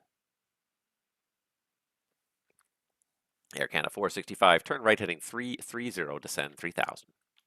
Right turn heading 330, descend 3,000, Air Canada 465. So who's this other guy? Going to Ottawa. Okay. Let's see here. Oops, not that button, that button. Duck peg. That's perfectly fine. Good. Runway 12. Hamilton 9. Love it. Beautiful.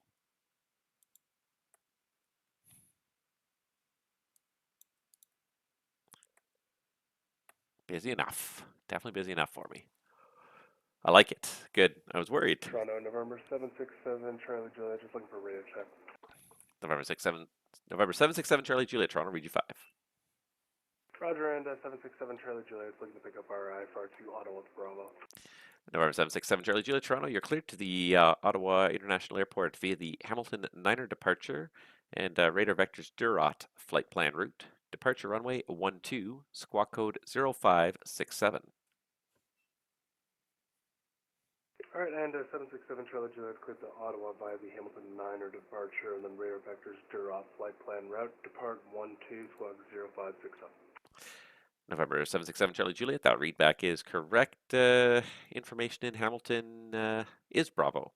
Push and start at your discretion. Call ready for taxi. Okay, thanks.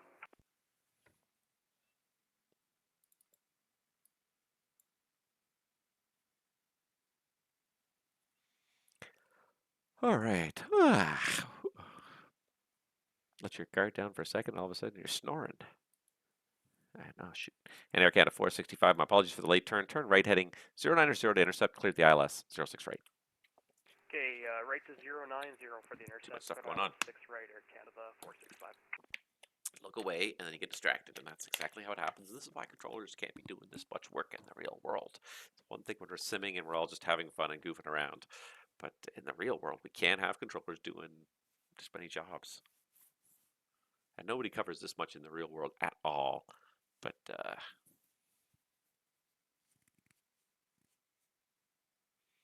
shit, I fucked that one up badly. By the time he gets the turnaround there, at least he's smart. He's slowed down a little bit. He's not going at 250 knots. He's slowing down even as he makes the turn, which is good.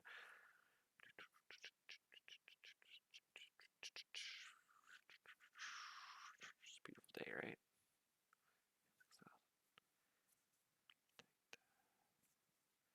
Well, he's just gonna get in there. He's smart though. He slowed down even as he made the turn, which is good. Make the turn a little sharper, get back on there. And this is the thing, and this is the real world problem, is that the pilots are bailing the controllers out often. Controllers are making errors because they're overworked. Pilots see it, and the self-preservation kicks in, and they solve the errors for the controllers. But then it's just like everyone's just like, well, the system works the way it is, so let's just keep on, flying this many airplanes with this many controllers. It obviously seems to work. It's like, well, yeah, because you got people who are, in the interest of safe self-preservation, cutting back, or are fixing the problems when they come up, but they shouldn't even be having to fix these problems because there should be enough people out there without causing more problems. It's fine. We can deal with it.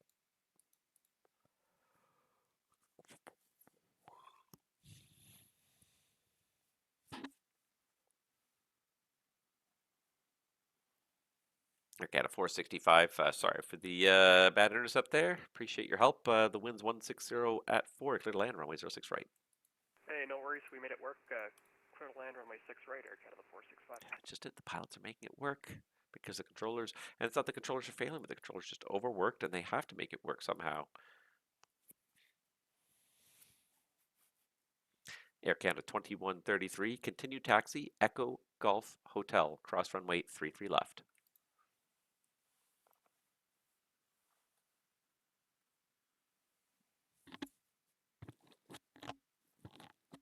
Continue, Echo Golf Hotel, cross 33 left, Air Canada 2133.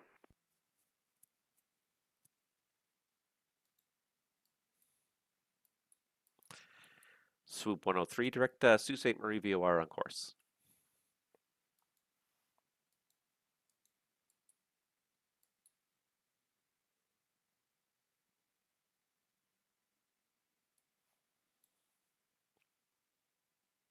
Swoop 103 Toronto, proceed direct to Sault Ste. Marie VOR on course.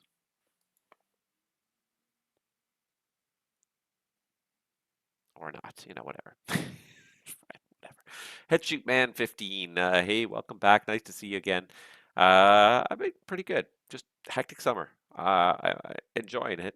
Trying to as much as I can. Life is always hectic, but I've been enjoying it. I hope your summer's been good too. Yeah, in Canada, it's such a short season. It's basically 2 months long, barely. And that 2 months, like, I can't believe it's the last week of August.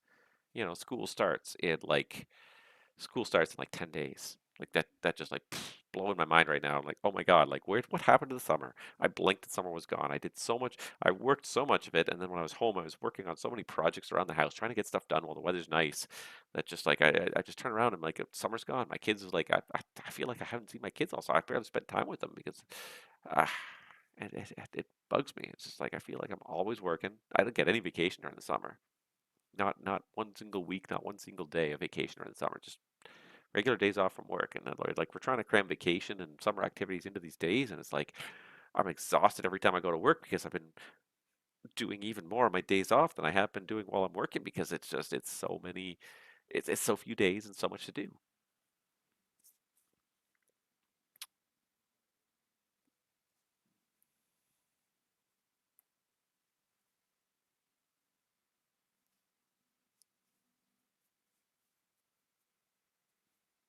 Yeah, I'm a little bit disappointed. Summer's already almost over. We got basically one more week of summer, and I'm working 5 of the 7 days of the next week, so I get 2 days off to try and make the most of my time off.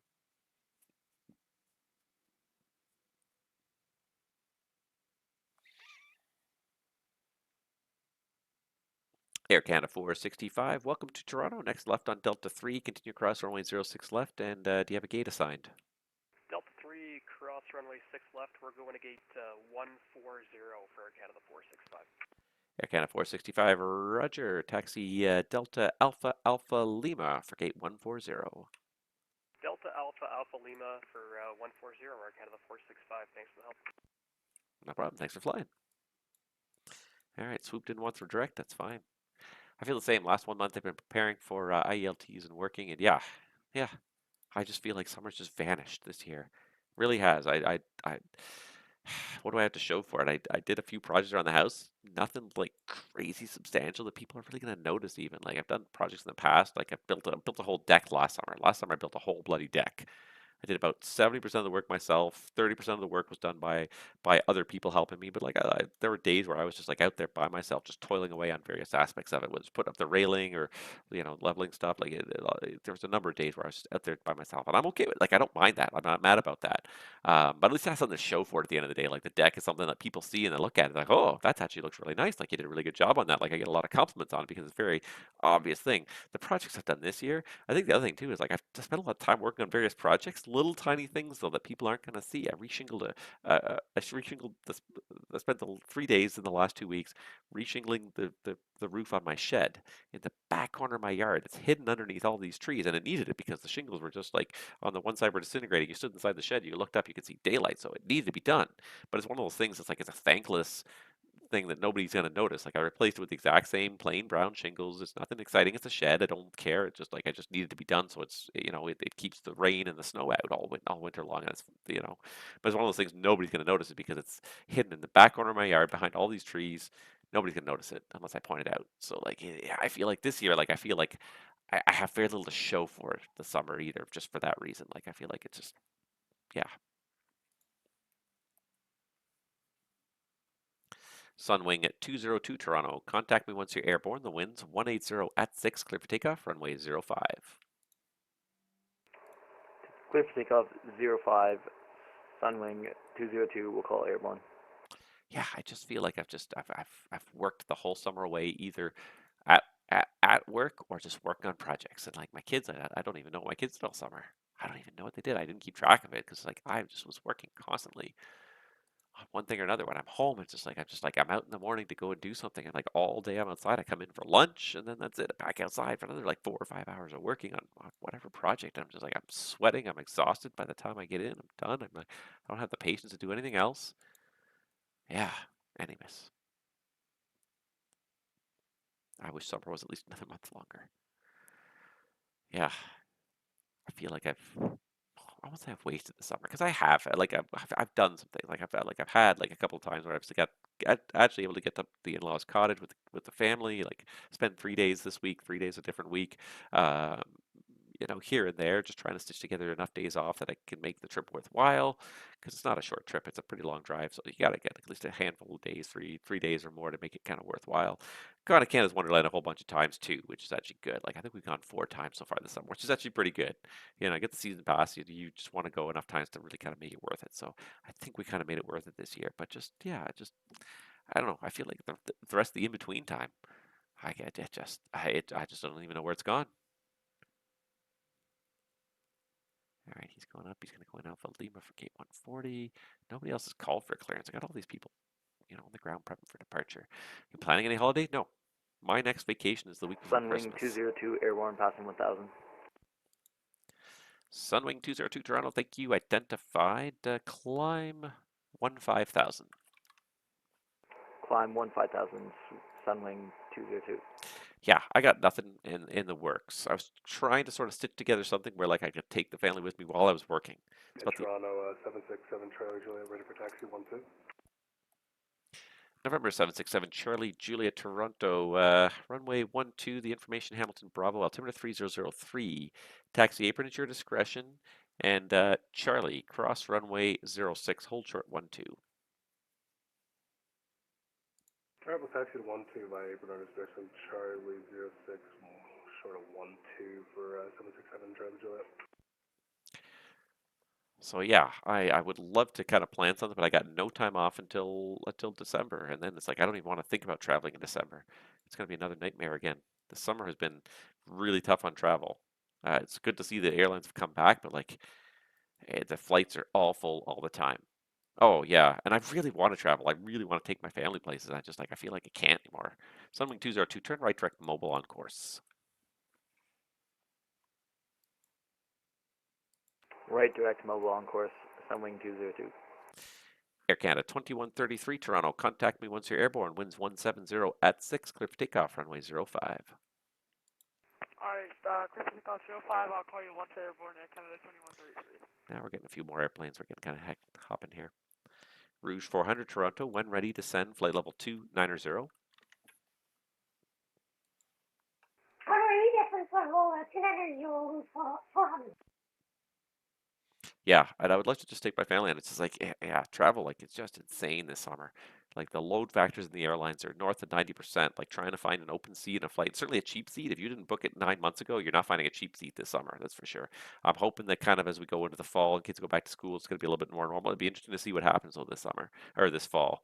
See if the travel kind of falls back to a more normal level, because the travel this summer was Toronto Center just Cargo insane. Jet 245 looking to pick up clearance to Newark as filed. Cargo Jet 245 Toronto, good afternoon. You're cleared to the Newark Liberty International Airport via the Hamilton Niner departure. Radar vectors WASI, flight plan route. Depart runway 12, squawk code 0512.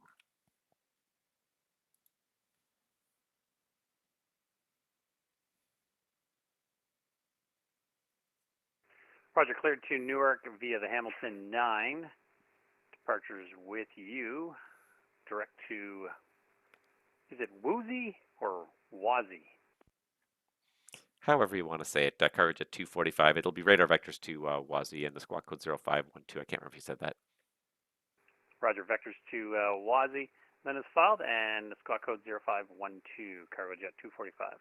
Cargo Jet 245. Thanks. That readback is correct. The information in Hamilton is Bravo. Push back and start up at your discretion. Call me when you're ready for the taxi. Roger, we have Bravo, and we'll call for taxi. Thank you. Toronto Center, Cargo Jet 574, heavy look for IFR to Ottawa. Cargo Jet 574, Toronto. You're cleared to the Ottawa Cartier International Airport via the Hamilton 9er departure. Radar vectors, Toronto VOR flight plan route. Depart runway 12, squawk code 0540. Clear to Ottawa, the Hamilton 9 departure radar vectors Toronto as filed. Depart runway 12, squawk 0540, Cargo Jet 574. Cargo Jet 574, thanks. The readback correct. Information Bravo current. Push back and start up at your discretion. Call ready for taxi. Call for taxi west, Cargo Jet 534. Then. Air Canada 2133, 1,800. Air Canada 2133. You should be on squawk code 0553. I think we had some issues with this earlier.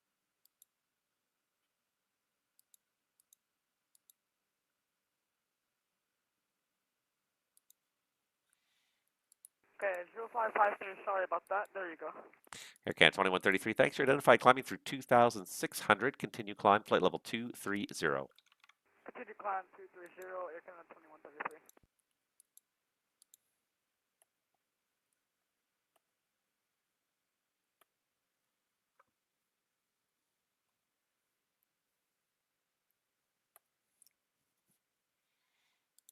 All right. Rouge 400, Toronto. You leave my airspace to the east. The Montreal Centre is not online. Switch to the honorary frequency. Surveillance service terminates. Have a great day. Rouge Unicom, taxi agency, good day, Rouge 400. Air Canada 2133, turn right, direct dead key on course.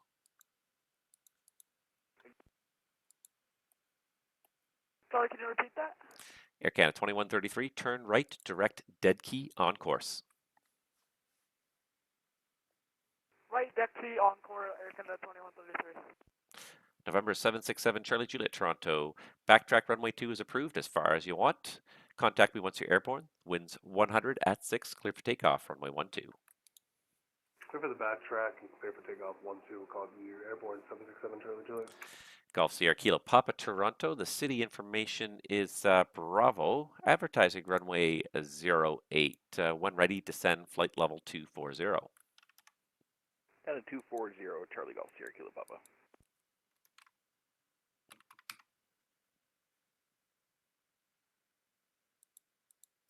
In Toronto Center, we're going to take the RNAV into 15 with the Otomo transition into Buttonville, Sierra Kilo Papa. And yeah, Sierra Kilo Papa. I don't know why I was thinking city there for a second. Yeah, you're into Buttonville, so you want the RNAV 21. I copy that. Negative, RNAV 15.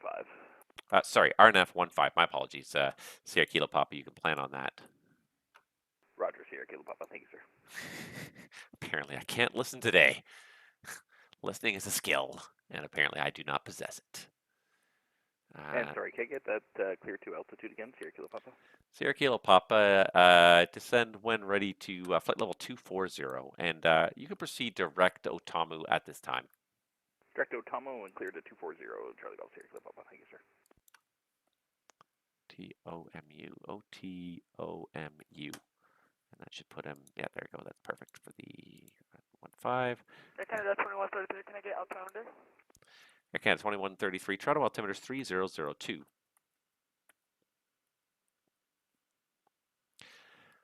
Sunwing 202, climb flight level 230.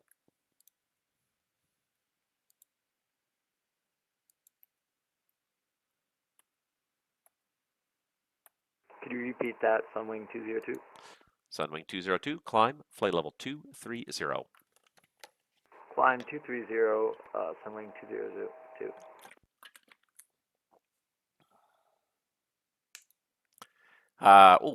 You've been chatting and I didn't even look up for a minute there. uh, was your internet fixed? Yes. So yeah, I did have I did have a computer issue a little while ago. I had a hard drive that crashed. It was actually the hard drive that had the boot sector on it. I didn't even realize I still had the boot sector because I didn't even have Windows on it anymore, but it was from way before when I did have Windows on it, like 5 years ago. It still was the boot sector for my computer. So that completely crashed. I had to replace the hard drive, reset the boot sector, reinstall Windows. It was a bear to try. It took me like a day to try and figure out what was going on. I couldn't figure out why I couldn't boot the computer because everything seemed to be working properly except for this boot drive, but I didn't realize it had the boot sector on it. So yeah, that was a bit of a bear.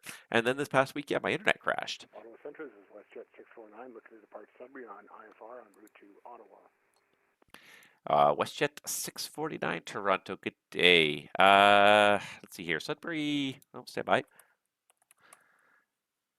All right, WestJet 649, Sudbury, winds are showing 2603, the altimeter 3005. How long before you're ready for departure? 5 minutes till ready to departure. 649. WestJet 649, perfect. You're cleared to the Ottawa.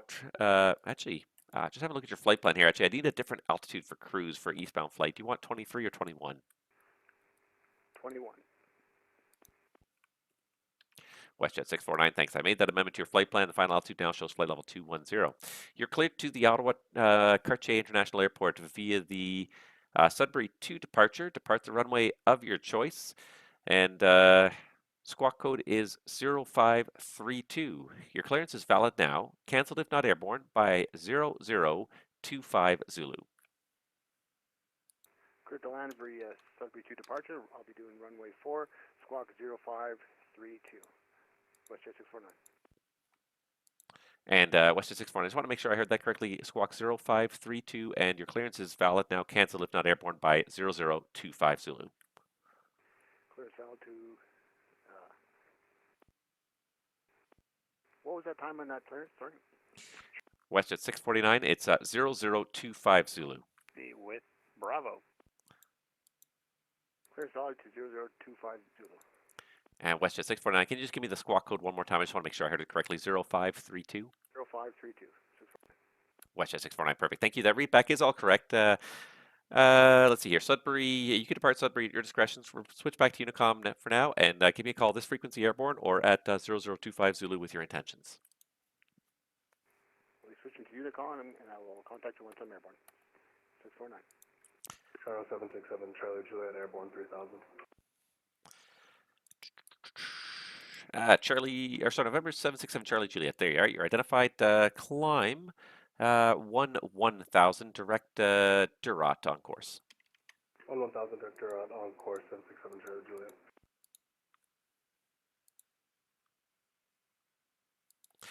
Air Canada 2133 Toronto. Continue climb flight level 350.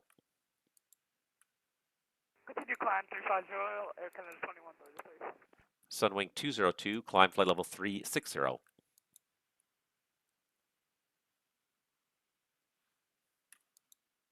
Sunwing 202, climb flight level 360.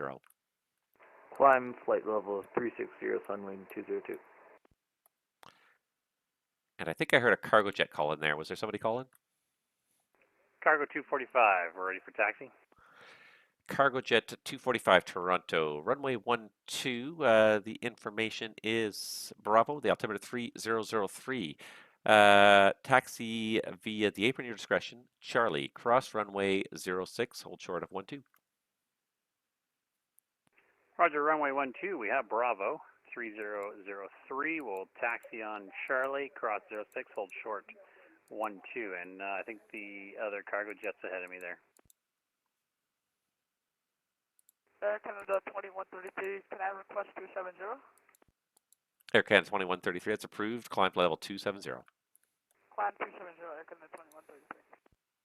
Center Cargo Jet 574, heavy reach taxi. Cargo Jet 574, thank you. Runway 12, information is Bravo, altimeter 3003. Taxi apron, your discretion. Charlie, cross runway 06 and hold short of 12. Apron Charlie, cross 06 and hold short of 12, Cargo Jet 574, heavy. Toronto Center Air Canada 157 IFR to Calgary with information. Count Kilo. Air Canada 157, Toronto, good day. You're cleared to the Calgary airport via the Ursel for departure, Zohan transition, flight plan route. Depart runway 05 and squawk code 0500.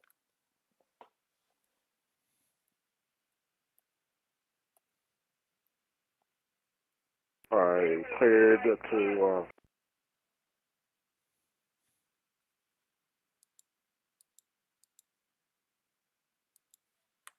And Air Canada 157, it broke up there after you said clear to say again.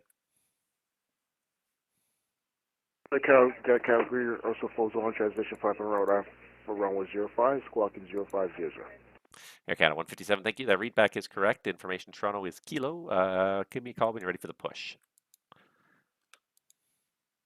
Swoop 103. Swoop 103, Toronto. Can I get a step to flight level 380 as a final?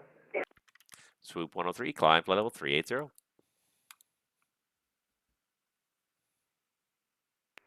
36 to 38, Swoop 103. Sierra Kilo Papa Toronto, descend 6,000. The I don't have a button bill altimeter, but Pearson is 3002.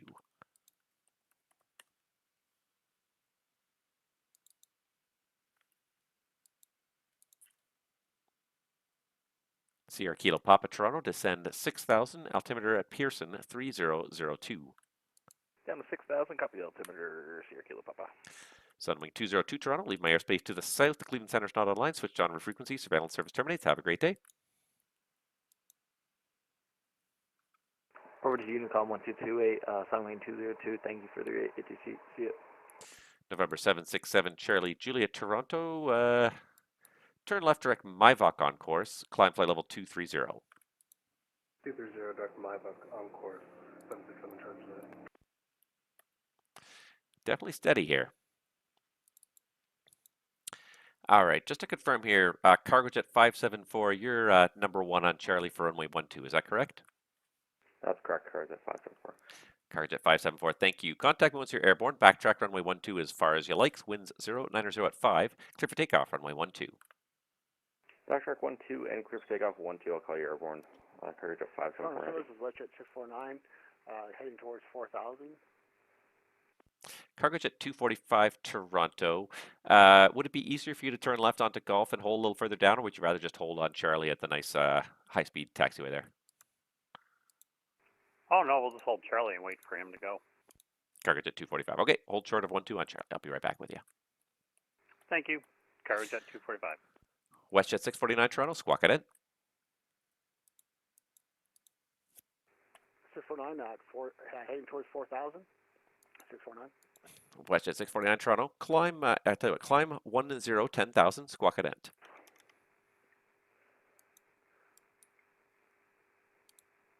Oh, squawk.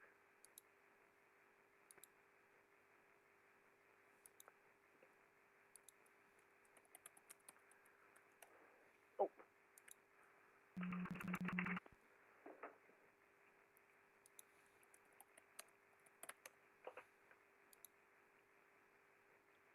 Thank God for texting.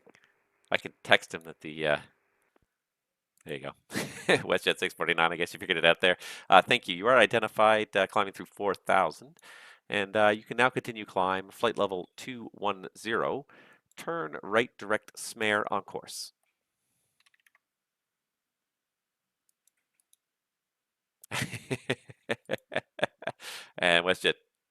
And WestJet 649, I think now you may have turned off your push to talk there, but right turn direct Smare on course, climb 210, and if you can just acknowledge my text.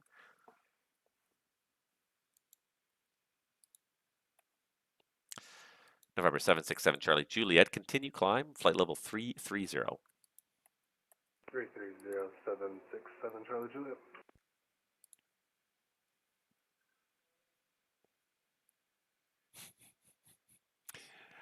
Funny. Okay. Whoa, geez, you guys keep talking about it. I keep on looking. Yeah. Yeah, I switched. Okay, you're past 2 a.m. You're gonna go to sleep, but yeah, welcome to the stream. Yeah, I had the internet fail on me this last week, and it was just a pain in the rear because it failed on the day I was leaving to go to the cottage. In the morning when I was going to leave, I rebooted the modem twice because it wasn't connecting to the internet, and then the second reboot, it just didn't start. It just everything's black. Nothing came on after the second reboot. So after 13 years, that modem gave out. So I decided it's time for a change, anyways. Take advantage of the situation. So I called the ISP and I said, well, here's the deal. There's fiber optic in my neighborhood now, and they're going to provide 1.5 gigabyte service for $90 a month, and you're charging me $130 for like 250 downloads. So yeah, match their price or I'm gone. And they matched the price, sent me a new modem, and a back online. But oh my God, there's so many devices connected to your network these days. Really a pain in the butt, and I'm not entirely happy with the new router modem, and the real reason is because it's missing. Oh, and I realize I'm leaning forward here. You're getting nothing but face here. uh, there's no DNS servers in it, and I want that. It was Center Cargo Jet 574 Heavy Airborne passing 1,700. Cargo Jet 574. I just see a prime target only. Just make sure the transponder's on for me. 574, sir, with that. Cargo Jet 245, backtrack runway 12. Backtracking 12, 245. Yeah, you can't change the DNS servers. On my previous old modem, you could change the DNS servers from the ISP ones to your own customized preferred. There it is. Canada 2133 270. There, Canada 2133, roger. Cargo Jet 574, thanks, I got you now at 3,000. Let's see here, climb 1,000, and let's go direct UCPAG on course, please. 1,000 and direct to UCPAG on course, Cargo Jet 574. Cargo Jet 245, Toronto, you can backtrack as far as you like. Contact me once you're airborne. The wind 080 at 4, clear for takeoff, runway 12. Clear for takeoff, runway 12. We'll call when airborne, Cargo Jet 245. Who's handing me an airplane? Oh, auto departure controller. Okay, cool. I like it. I like it. I like it. And he does have 2 inbounds now. Yeah, but yeah, I was so disappointed by that. And I thought that was like a basic function. Like I would not think that any ISP would restrict that. That was Toronto Center, Air kind of like Canada blew my mind. 468 passing 11,000. Air Canada 468 Toronto, good evening.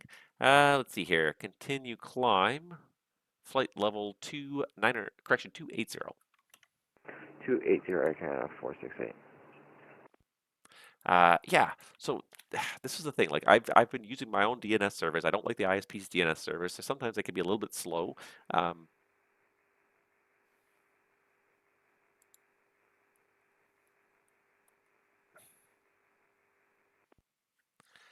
And last call for Toronto, that was carrier only. I saw the receive light, but I didn't hear anything. Yeah, I've been using my own DNS servers for a while because I like them. I just like having. I find they work faster than the ISP ones. And the other nice thing, the side benefit, because I have children in my house, is you can sign up for the different DNS services that will block adult content at the domain level, which is great on a couple of levels. First of all the devices that connect to your network are blocked. It doesn't Toronto matter. Center, Cargo Jet 245, clear of runway 12, climbing through 1,300. Cargo Jet 245 Toronto, thank you very much. You're identified. Climb 5,000. I'll have higher shortly. Fly runway heading for now. Up to 5,000 on runway heading, Cargo Jet 245. Cargo Jet 574, climb flight level 230. Level 230, Cargo Jet 574. Cargo Jet 245, climb 1,000. Was that for 245? Affirmative. Cargo Jet 245, climb 1,000. 1,000 on runway heading, Cargo Jet 245.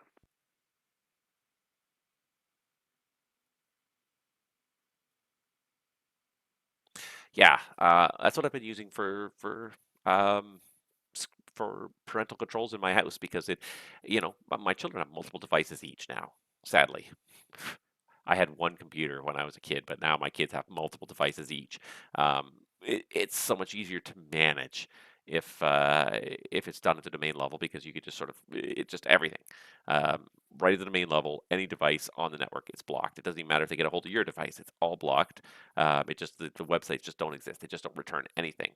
The other uh, advantage of using that using it at the network level, a little bit of ease of management, and better performance because I found like some of the parental control software, I've tested out various parental control software over the years, and I found that some of it, like, it really steals a lot of processor power and it really Cross costs. America, Evening Air Canada 773, descending to flight level 270, link 3 arrival overhead WASI. Air Canada 773 Toronto. Let's see here. Get your squawk code. Squawk code 0536, please. 0536, Air Canada 773. Cargo Jet 245, direct WASI on course. Direct WASI on course, and Cargojet 245. Sierra Kilo Papa Toronto, you're cleared Buttonville Airport. RNAV runway 15, Atamu transition. Atamu, whatever you want to Clear say. to Buttonville, RNAV 15, Atomo transition, Sierra Kilo Papa. Cargo Jet 574 Toronto, continue climb, flight level 330. Flight level 330, Cargo Jet 534. Air Canada 773, thanks. Identified descending through let's see here, 250. Continue descent 1000. The Toronto altimeter is 3002. The information is Lima, runway 06 right for arrival.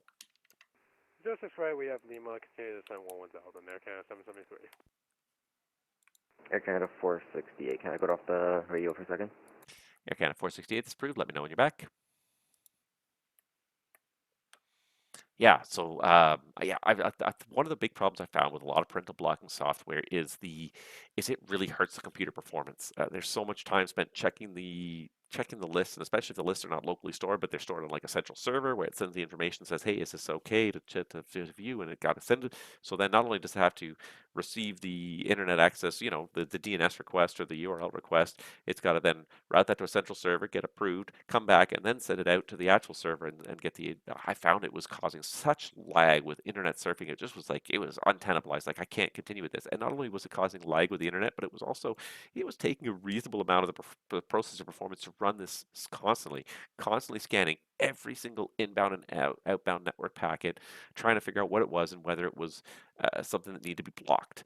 So I found that, like, yeah, streaming at the device level, I get it and it makes sense on a certain aspect, but like I just found for me, like it was penalizing some of the devices that we were trying to use so much that they were becoming almost unusable. Away from the cockpit for 3 minutes. Air Canada 2133 approved. Let me know when you're back. Roger. Air Canada 468, back with you. Air Canada 468, thank you very much. Continue climb, flight level 340. 340, Air Canada 468.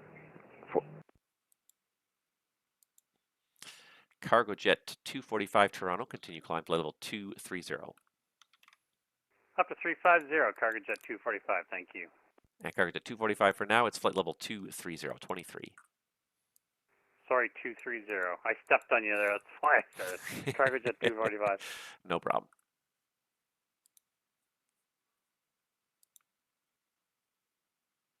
All right, we got a couple inbounds to Ottawa now, and I do have an Ottawa terminal controller here, so let's just make sure. See, he's got information echo. That's what I'm showing here. Still showing runway 07. November 767 Charlie Juliet Toronto. Information in Ottawa is echo. Plan straight into runway 07. When ready, descend flight level 290. Plan for 07, 1 right, descend 290, 767 Charlie Juliet.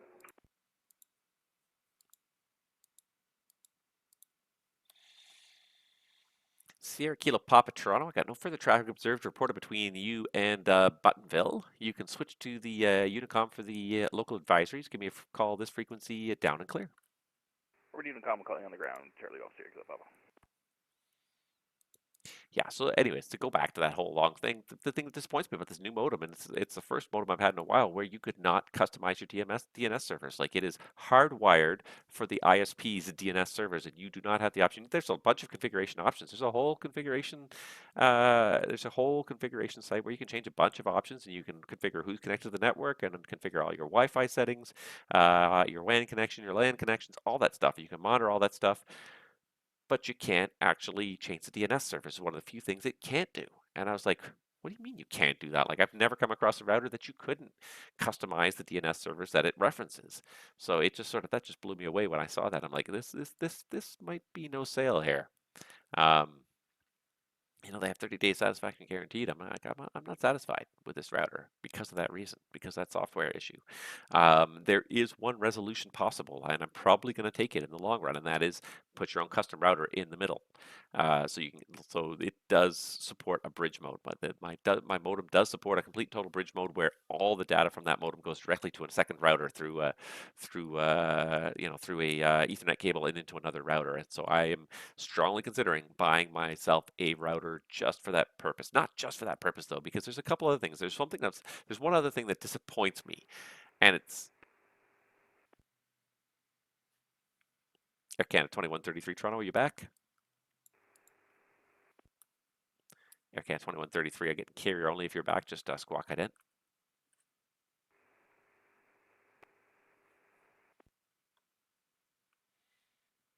Losing a couple people with comms here. Air Canada 2133, you've left my airspace to the east. The Montreal Centre is not online. Switch the on frequency. Surveillance service terminates, and have yourself a great rest of the day. We'll see you next time. Air Canada 773, descend to 8,000. 8,000 Air Canada 773. Cargo Jet 245, climb, flight level 350. 350 narrow, Cargo Jet 245. Swoop 103 Toronto, you're about to leave my airspace to the northwest, and the Winnipeg Centre is not online. Switch the on frequency. Surveillance service terminates. Have a great day. Excellent service. See you next time. WestJet 649. Ottawa's got a bunch of arrivals all at the same time here. It's actually looking pretty good. Thanks. Yeah, I'm a little rush at Ottawa. Exactly what I was just noticing. You got 3 arrivals here within a very short window, which is great. I'm happy that you're getting the traffic. I'm happy to serve the traffic up to you. I love it when we all benefit this way. Air Canada 157, we're ready to push. Air Canada 157 Toronto. Say the gate. Gate, ready to push. Sorry, say the gate one more time. I missed it. You want to know what gate we're at? Air Canada 157. Nope, I don't see your transponder on, so I don't know where you are. Standby. This will be my first ever sequence. Let's hope it goes well. If in doubt, give them a little bit extra space. You don't have a whole lot of traffic behind, so there we go. Air Canada 157. There you are. I see you there at gate 133. Push on a lane 6 tail east. Call for taxi. Alright, we're ready to push east. Call for taxi. If in doubt, because you don't only have a couple airplanes in a row, you give them a little bit extra space. That's no big deal. Cargo Jet 245 Toronto. You're leaving my airspace to the southeast. Cleveland Centre is not online. Switch to the on frequency. Surveillance service terminates. Have a great flight. Roger, over to Unicom. Thank you. Cargo Jet 245. November 767 Charlie Juliet. Descend 8,000. Ottawa altimeters 3001. 3001, 8,000, 767 Juliet. If in doubt, give them a little bit of extra space. The minimum, if you don't have any departures, the minimum spacing is 3 miles between arrivals, but that's perfect, like that, because that's the minimum radar separation. If you've got no departures to get out in between, it's workable. But if you're going to do that, you have to make sure you use speed control. You can't let them fly their own speeds. If you're going to space them at the minimum spacing, you need to tell them what speed to maintain to the FAF. So I forget what it's Faisal, and then I forget what the FAF is on the ILS 07. But generally you're looking at either 170 or 160 or something in that range. Usually 160, maybe 170. Yeah, speed management is the most important. And that's the thing I used to teach all my radar controllers was speed is great for keeping space, not great for making space. When you need to make space, you need you need usually vectors to do it, unless it's just a very small amount. If it's a mile shift, okay, you know, you might be able to do it with speed, but terminals are so small, you don't have very much time to do with these airplanes. Speed is usually not enough to make space. It's usually enough to keep space, and it's usually necessary to keep space. So I think these guys are kind of far apart enough. It's not going to be a big deal for you, but those are my big tips. You know, control their speed and watch it too. Just because you issue them a speed instruction doesn't mean they're going to follow it. A Moby, thank you. Yes, that's the fixed name. It's a Moby is the FAF on the ILS. So maintain 160 knots or 170 knots to a Moby. And once they're inside the FAF, then they should start to slow. Then they should slow to their final approach speed at their discretion. And if they're 3 miles as they're approaching the FAF doing the same speed, it should work out. But again, this is VATSIM. Not everyone's going to have the same wind speed, and that is another problem you got to deal with. WestJet 649 Toronto, runway 07 in Ottawa. The information is Echo.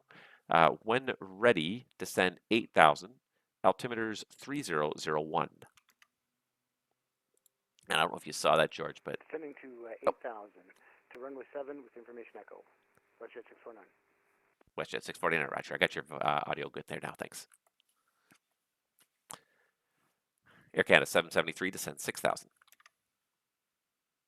Down 6,000 Air Canada 773.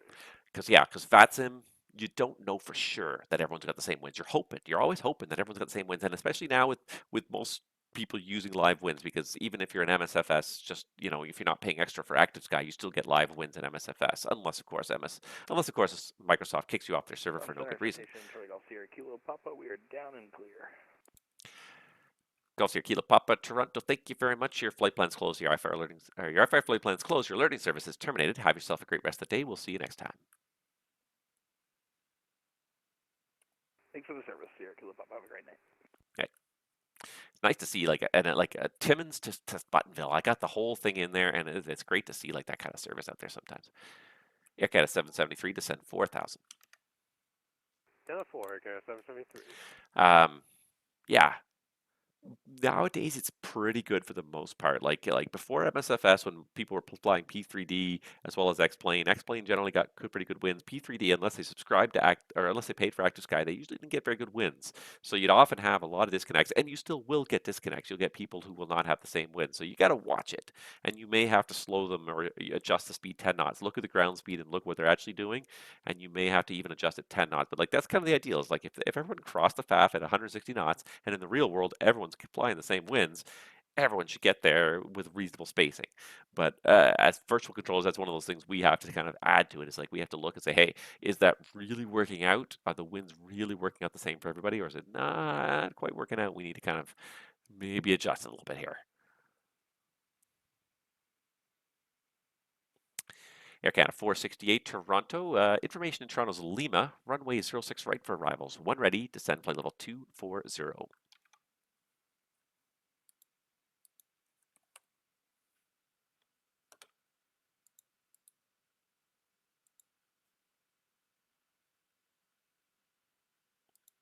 Air Canada 468 Toronto.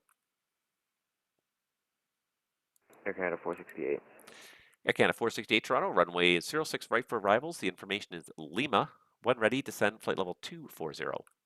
240 when ready, Air Canada 468, and I'm expecting 06 right. And Cargojet 574 Heavy. I know you haven't reached 330 yet, but the information in Ottawa is Echo. Runway 07, so you got the straight in arrival. When ready, descend flight level 290. Alright, they'll pick up the Echo and when ready down to 290, Cargojet 574 Heavy. Reg.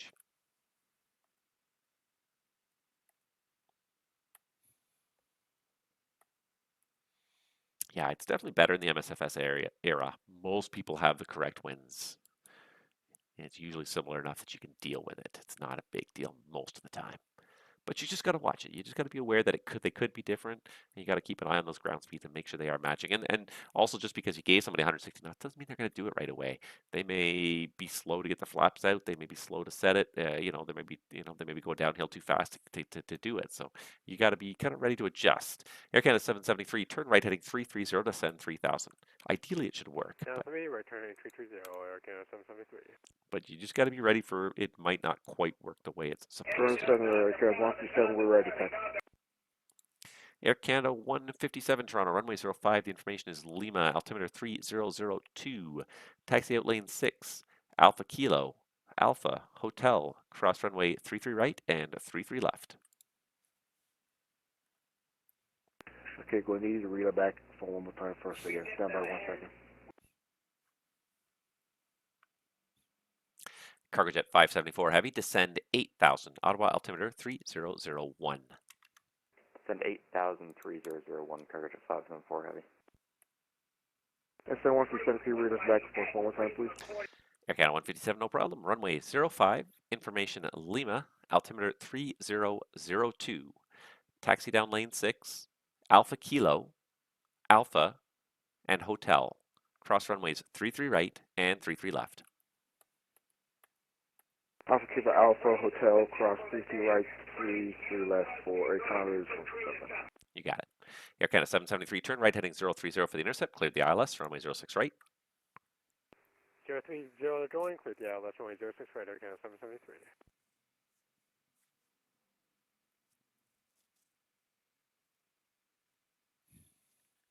All right, I just want to look at something here. Yeah, so the other thing I was really kind of looking for in a router, and it really kind of bugged me that, you know, this supposedly like brand new, and it's a pretty slick system, and a pretty slick setup, and it worked pretty well without a whole lot of effort, and it actually has 4 LAN ports on it, which they actually tried to send me an Ignite router years ago, and it only had 1 LAN port, and I'm like, what am I supposed to do with 1 LAN port? What era do you think we're living in where I only need 1 LAN port on my router? Like, I have a lot more devices than that, and I want some of them hardwired. I don't want Wi-Fi for everything. Wi-Fi for everything sucks because everything's sharing the same bandwidth. Dedicated wires are the way to go when you're trying to do stuff like stream. You're trying to stream, you want like a good, solid connection. You don't want anything interfering with it. And Wi-Fi is subject to interference. It's sharing the bandwidth with all sorts of devices. Like I don't need that. I don't want that. I want a number of things hooked up to my hooked up directly. Oh, that did not. In Toronto 767 Charlie Juliet, do you want to with Ottawa or? Yeah, November 767 Charlie Juliet, you're still a couple miles out from there, but stand by. Yeah, there you go. 767 Charlie Juliet, contact Ottawa arrival now, 13515. Good day. 3515, 767 Charlie Juliet, good day. Yeah, it's a little bit far out, but I guess it's about right, yeah. Anywho. Air Canada 468 Toronto, continue to send 10,000, 10,000, the Toronto altimeter 3002. 10,000, Air Canada 468. Okay, so he's going to start moving second here. Going to get some up-to-date wins for Toronto. Toronto. Show me the Toronto wins. Air Canada 773. Toronto wins 150 at 4. Clear to land. Runway 06 right. Check the winds, click land 06 right, Air Canada 773.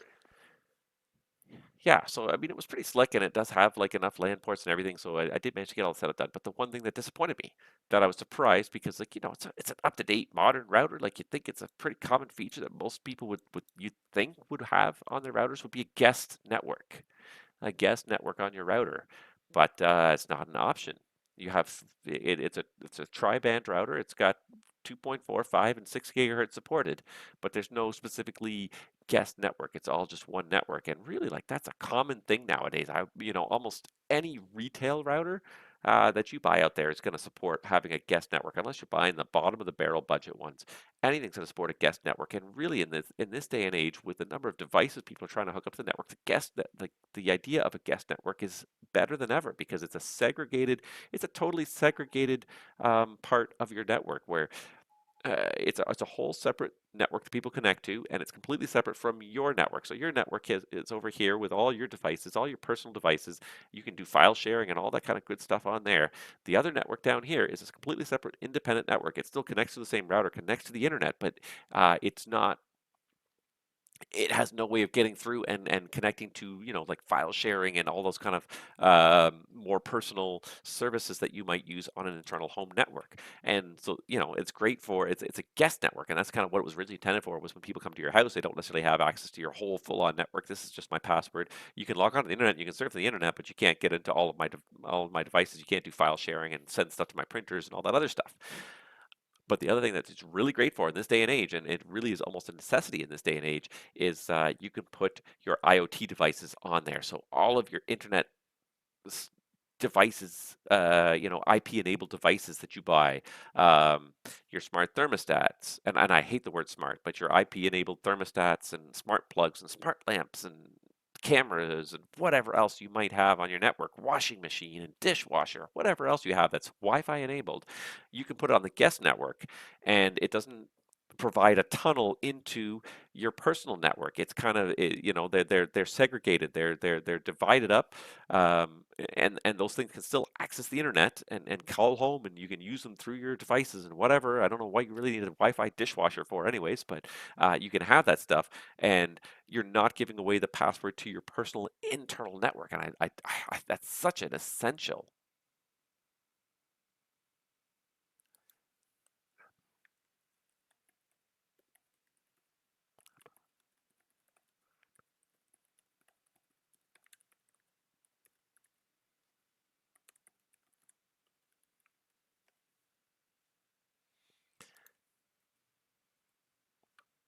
So such an essential thing. Like I would have thought that, like, okay, like my original modem was 13 years old. I mean, the idea of guest networks was probably, theoretically possible, but just not something really people worried about back in the day 13 years ago. But given the proliferation of, you know, connected devices, and some of them maybe with um, less than ideal firmware updates, maybe less than ideal heritages. Sometimes you buy stuff, people give you gifts, and you might buy stuff. You might like, I don't know if I really trust the security that's being organized by this company.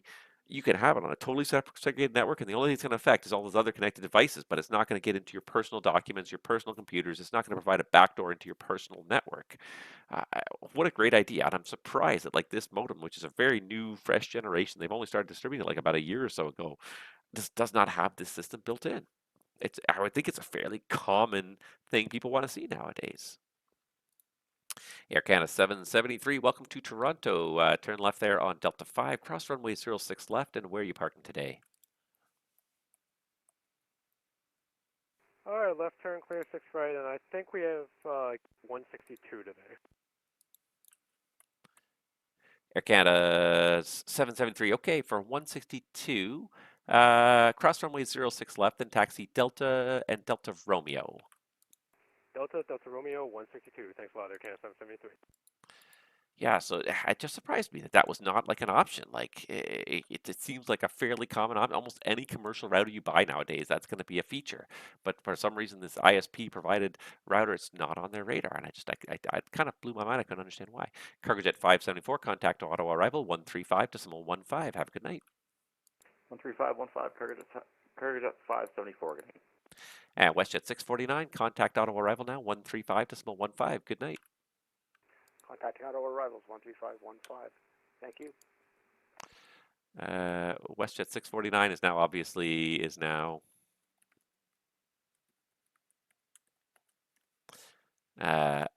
it's working both ways. He was receive only for a little bit there, but he seems to be working both ways now. Yeah, so I'm kind of in the market for a router now. I wasn't planning on spending the money on it. I'm not in a rush per se. I could wait until like good routers go on sale. I'm not looking for like an ultra like $500, $700 gaming router or anything like that. But I mean, at this point, like, a Wi-Fi 6 enabled router would. There are some very reasonably priced Wi-Fi 6 enabled routers. I was already shopping a little bit for them, and pretty much almost all of them seem to feature what I need. I mean, the basic things I need at least 4 LAN ports available so that I can connect all my various network devices, because there's quite a few that are hardwired. I mean, my streaming, I have a Roku box for TV, and I like that hardwired because I just like a good solid connection. Want to make sure that TV is going to get good data. The PC itself, just because I want, especially with streaming, but also with MSFS, I want a good solid connection. It's in the same room as the router, so you get a good Wi-Fi connection anyways, but there's nothing quite to make up for a full-on wired connection. Phone box needs a LAN connection. It's not Wi-Fi enabled, so all these things. Like I need at least 4 LAN ports. Really want to have guest a guest Wi-Fi network available. I really want to have custom DNS servers, which seems like a standard thing. I mean, it's very weird to have a modem that doesn't have that, but they don't. So whatever, I guess, that's really what you're pushing out there. So, but the one thing they do have is they do feature a bridge mode. So I will end up probably in the next couple months bridging it over and be like, yeah, I'm not going to be using your route. Golf Uniform Oscar Bravo at Billy with VFR to Peterborough with Charlie. All right. Charlie Golf Uniform Oscar Bravo Toronto, stand by.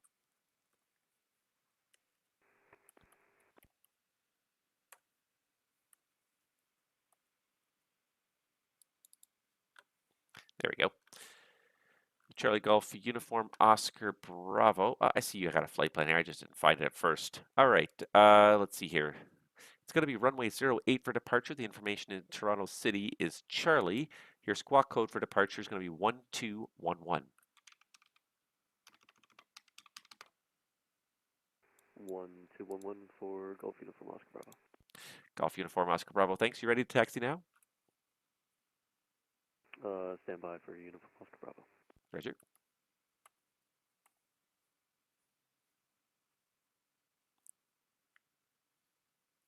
Air Canada 468, descend 8,000.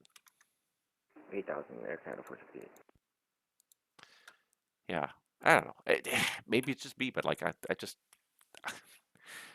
was happy with my old router. It wasn't the fastest. It wasn't always 100% reliable, but it got the job done. It was okay. I got pretty good Wi-Fi connection through most of my house with it. I never really complained too much about it.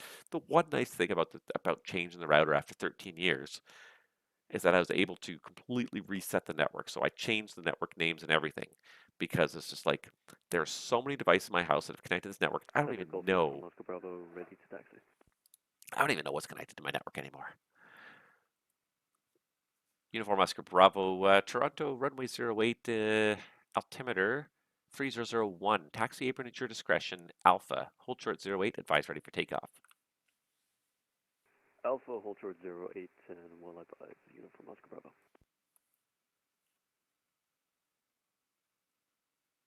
All right. Yeah, he's going to be next, I think. Yeah, it was okay. It wasn't great, but it got the job done. But yeah, I was actually that was one of the I looked upon that as a bit of a benefit. It's like I'm going to kind of redo everything anyways.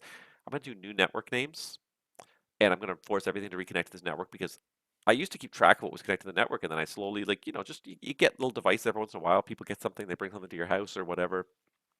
You get a gift, you're like, oh, I want to get it all done quickly, and then you lose track of what's connected to your router. And I had Air Canada 181. Hold on, which one were you? You were I understand Air Canada's 157. We're ready to go around with 05. Air Canada 157 Toronto. Contact me once you're airborne. The winds, Northfield winds 160 at 5. Clear for takeoff. Runway 05. Clear takeoff, runway 05. Air Canada's.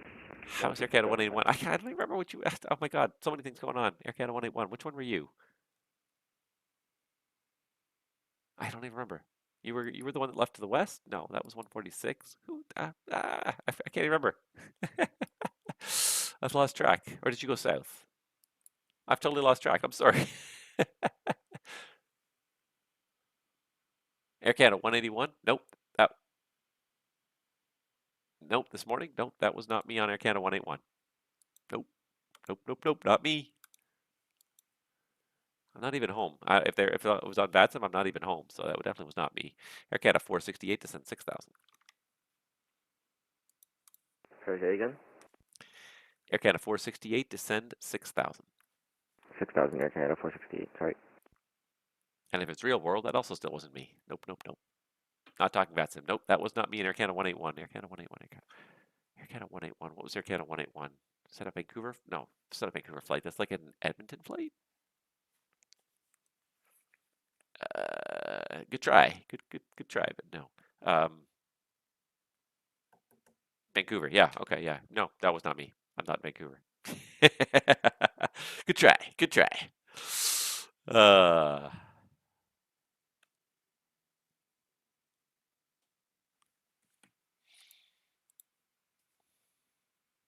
George, the sequence is looking good up there. Nice, pretty straightforward. I think you got the guy straight onto the left base. It's probably just an easy decision. Take the shortcut, get him the most efficient way you can. That's something else I also tell my 6 a.m. departure. That was not me.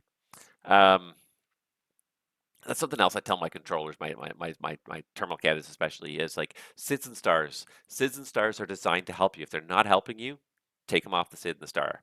The idea is that like it gives them a nice pre-programmed route to fly if you're busy and there's other stuff going on and you kind of need them to fly the pre-programmed route. But if you can get them there faster by giving them a couple of vectors, then by all means do it. Yeah, vectors are, SIDS and stars are there to help. They're there to provide a good common route that kind of meets all the minimum criteria. It's not the most ideal route, but it really... Ready for departure, 08.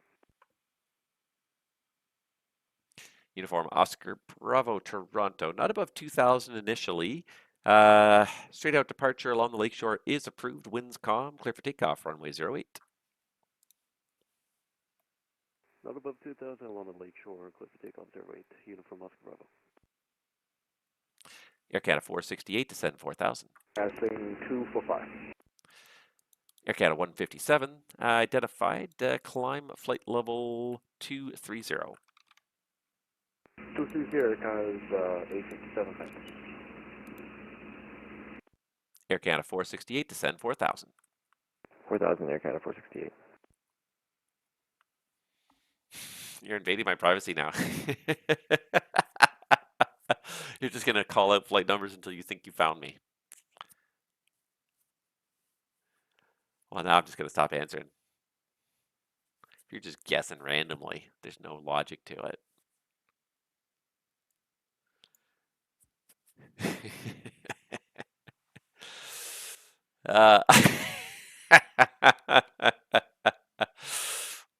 That's a good way to go about it. That's a good way to go about it. You might succeed eventually, but there are a bunch of planes in that fleet. It's going to take you a while to go through all those numbers.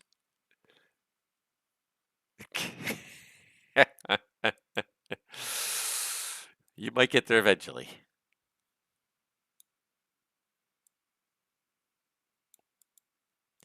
Air Canada 157 Toronto, turn left direct Ursula on course. Right, left direct Ursula on course for Air Canada 157, thanks. There's a smart logic to it. We try to keep the airline quiet, though, in general. Try not to... Because I try to speak my mind about the business, I try never to mention where I work in the business. So I can speak my mind without hopefully worrying about implicating the employer. I feel like trying to do that leaves me a little bit freer to actually be able to talk and have honest statements about the business as a whole, about the industry as a whole. So we'll stop at that. Good evening, Toronto Center, WestJet 391, flight level 340, direct Metro.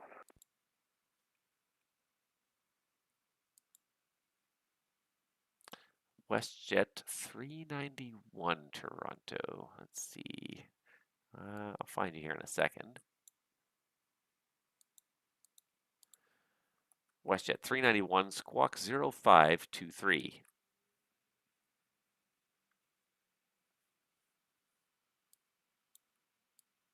Zero 0523 in the box. WestJet 391. Air Canada 468, turn right, heading 330 to send 3000. 330 and 3,000 Air Canada 468.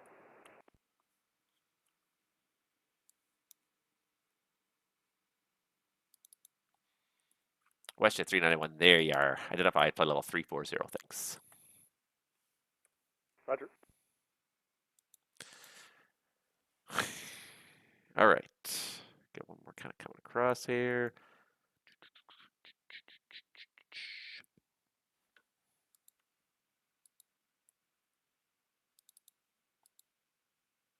Toronto, good evening. WestJet 281 with you, flight level 380. WestJet 281 Toronto, good evening. Squawk code 0574. 0574, WestJet 281.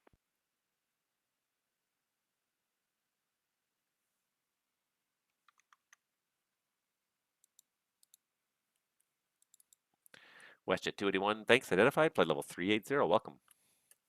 281, thanks. Air Canada 468, turn right heading 030 for the intercept, cleared the ILS, runway 06 right. 030 and cleared for the intercept, 06 right, Air Canada 468. And good evening, Toronto Center, Air Canada 752 with you now, passing 10,000, climbing 13,000, and we're told to wish you a very happy birthday. Air Canada 752, Toronto, thank you, identified, continue climb flight level 280, and I appreciate that. It was about 2 weeks ago, but I do appreciate that. Climb to flight level 280, Air Canada 752, George must have us on. Oh, George. Delta United.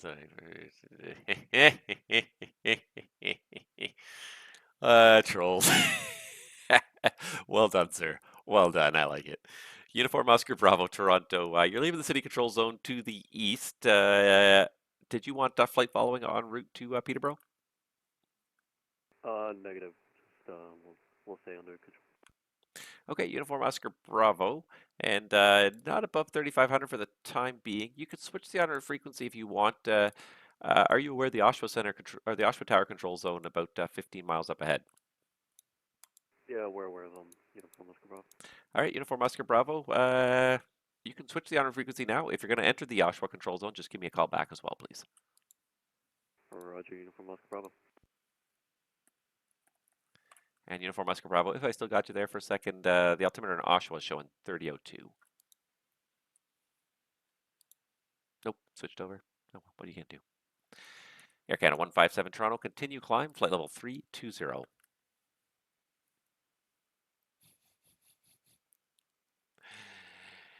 Final guess was not correct. It's a good try. There's a great logic to it. I like it. I like it. You can start to creep people a little bit that way. In this case, no joy, no dice.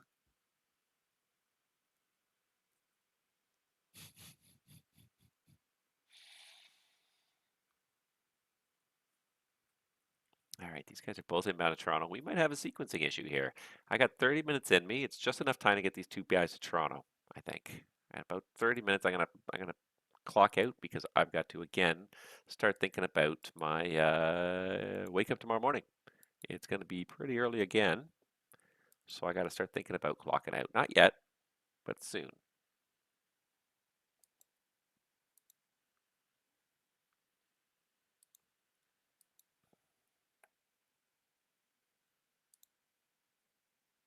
Yeah, they're both violating me, but that's fine. That's fine. There's no big deal. Just need to know. Okay, let's see here.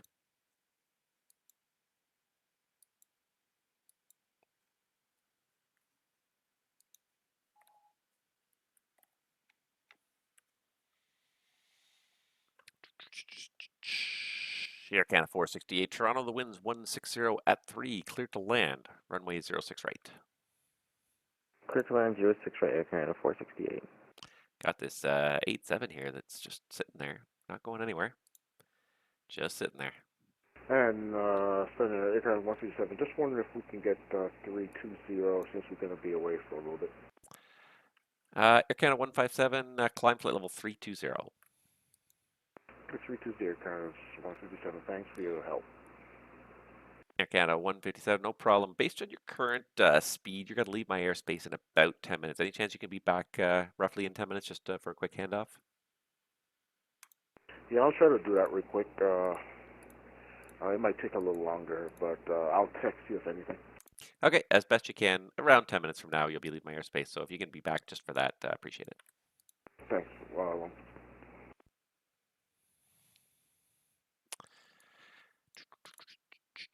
Okay, this is actually working out pretty good. This guy's already accelerated to 400. He's got the 320, and he must have it cost index 100. He's climbing out at 400 knots ground speed, which means he's got to have that thing like pegged at like 340. Thanks, Lucas. I appreciate that. Have yourself a good night as well. Sorry, I didn't realize I'm just sort of cutting myself off here. I'm sitting way too close to the screen here, but like just sometimes I just feel like I need to get in and so I got to see what's going on a little better. But trouble with working on a laptop screen, it's only a 15-inch monitor. It's not my 27-inch. I'm watching the Descent tutorial, Quartz 1. Good. I hope you find it useful. As I said, especially as you start to get into like the arrival phase, like it's the time that I filmed that tutorial, which was probably a good like 4, 5, 6 months ago. that the airplane was not in great shape. And I hate to say that, and I don't want to be like, offensive to the developers because I know they're putting a lot of time and effort into it. But at that point in time, it wasn't in great shape. So yeah, you do the best you can with it. It's not going to be great. You kind of hope it's going to be. Uh, I tried my best to kind of show what it should be like so that when the systems do get improved, it's the video is still relevant. I feel like when they fully release the airplane, I'm probably going to have to re-record most of those tutorial videos, just to kind of just to show how it functions with a properly updated FMS and all the systems running the way they should. And I did my best to try and kind of show the way it should operate, but it was not great. And it's a work in progress. It's a work in development, and I said that in the videos, and I firmly believe it. I really believe the developers really do want to create a really good model of the Embraer. They've got a whole. I'm not the only expert in there. Yeah, kind of scary. I have to learn to control it all the way down manually. And yeah, and when it's done, you won't have to. When it's done properly and it's got a VNAV system and everything, it flies fantastic. And they're actually modeling load 27, which is one of the most recent updates to the FMS. So most of the operators were using like loads 24, 25, and the VNAV in there, it was in there. But even for the real world operators, they looked at it like, I mean, it works, but it's kind of janky. It's not trustworthy. Sometimes it makes restrictions. It often doesn't make the restrictions that you've programmed in there properly. Air Canada 468, welcome to Toronto. Continue across runway 06 left onto Alpha. What gate are you parking at? I'm going to take 122 today. Air Canada 468, roger. Taxi cross runway 06 left, Alpha, Alpha Kilo, lane 6 to 122. Alpha and Alpha Kilo to 122 Air Canada 468. Thank you. Yeah, so it's yeah, with the older loads, it was not great. The VNAV kind of worked, kind of. And it certainly provided good kind of target to kind of work towards, but you often had to help it out. You often had to use quite a bit of speed brake to help it out. The other thing too was it didn't get good winds. When the updates happened to the newer loads, so load 27, software version 27, a lot of features of the FMS changed completely. And if you fly the Field Air version and the Flight Sim Studios version, you'll see the FMSs are quite a bit different. That's because Field Air, when they developed it, load 24 was pretty much state of the art. So that was the load that they modeled. The whole setup. George closing up, didn't let you know, but just disconnected. Okay, yeah, no problem. Yeah, you got those guys down the ground. That's all there is to it. I see you got one departure there, PAL 202. So thank you for the heads up, and yeah, enjoy the rest of your night. I'm probably only around for half an hour more, so I'm not going to get too excited about this. But yeah, I'll pick up whatever happens over there in Ottawa here. If I could just get some stuff opened. Let's see here, Ottawa 07. And Ottawa ground. And one in Gatineau as well. Okay. Yeah, no worries. We'll figure them out. Here's the WestJet 649. That's PAL, I guess, right there. Probably hasn't even called yet. Hopefully. What was I talking about? Just completely spaced. Completely spaced. No idea what I'm even talking about. Air Canada 752 Toronto. Continue climb, flight level 320. Continue climb, flight level 320, Canada 752. Pilots have brakes issues and comm issues. Use taxi all over the airport with no contact. So, oh, thanks. Well, then I'm just going to ignore Ottawa altogether then. What was I talking about? Yeah, I was ranting about something. I get off on my rants and then you don't even want to get me started on my rants. What was I talking about? I've totally lost my train of thought. Oh, the Embraer. Yeah, the Embraer. So load 27 of the Embraer, it was such a huge improvement when we got it. And it really changed kind of the setup order completely changed, but in a good way. It took a little while to get used to it, but once you got used to it, I found it was more comfortable, more intuitive. And the VNAV was vastly improved. You could get data link wins downloaded through the ACAR system so that the descent planning was also much more realistic. There's a lot of stuff that happened in Load 27 that made it a lot better. So yeah, take it with a grain of salt. Like it should, the VNAV should work really well, but it's just because the system is built on the default systems. It's not great right now, but it should get better. And once it does, like you'll be able to fly it like the Boeing and the Airbus, where you can literally just set it, and all you've got to do for the descent is just set an altitude, and it will set an altitude, make sure it's in VNAV mode, and it'll go down at the appropriate times. It'll make all the restrictions. It'll get all the way around to the approach, and you just got to hit arm the approach when you get there. The new versions of that airplane were fantastic. They made it really easy to work with. But yeah, the older versions, not so much. Oh, there's the Gatineau departure. I see him. I got a Rouge in Toronto going to St. Louis. That's him there. Okay, good. Oh, and we got another live one here, Toronto. We need a Toronto controller. If any Toronto controllers are watching, please feel free to step right up because I'm gonna head out soon, and I'm gonna need somebody to take over for this soon. All right. Kept a 3 bumper and then direction of CO.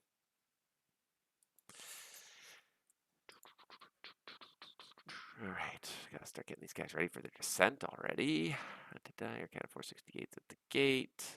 Powell's taxiing around. Okay, good.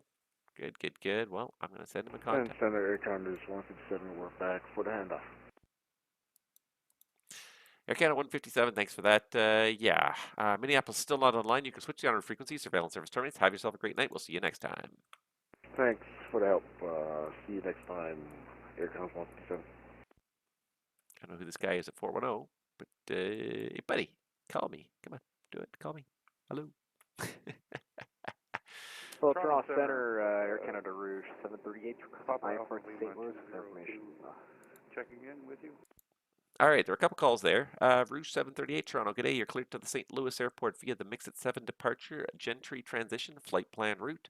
Departure runway is 05, squawk code 0557.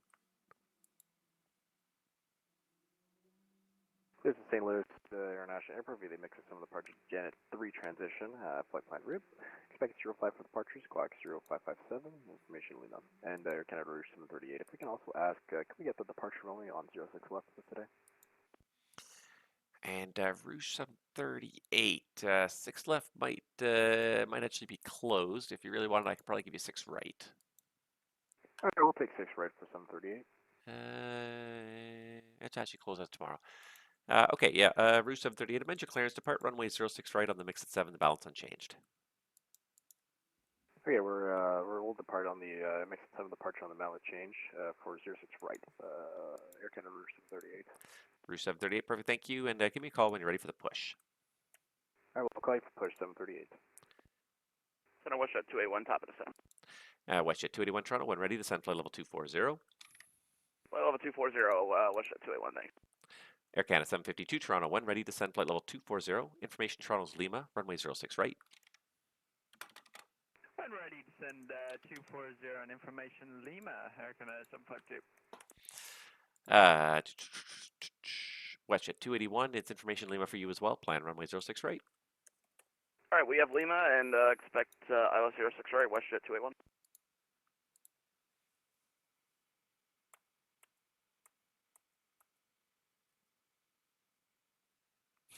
Well, at least I stopped, pal. He stopped. He didn't taxi anymore. Center, WestJet 1738.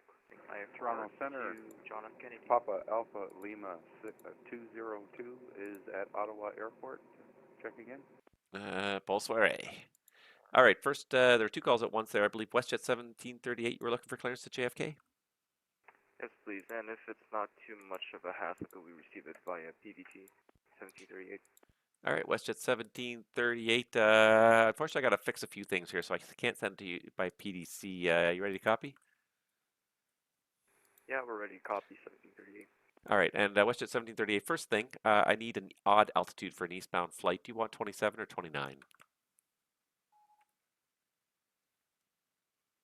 We can work with 29. All right, WestJet 1738, I'll show your final as flight level 290. You're cleared to the New York JFK Airport via the KEPTA 3 departure, Bumpa transition, then from Bumpa direct Geneseo flight plan route. Departure runways 05, squawk code 0503.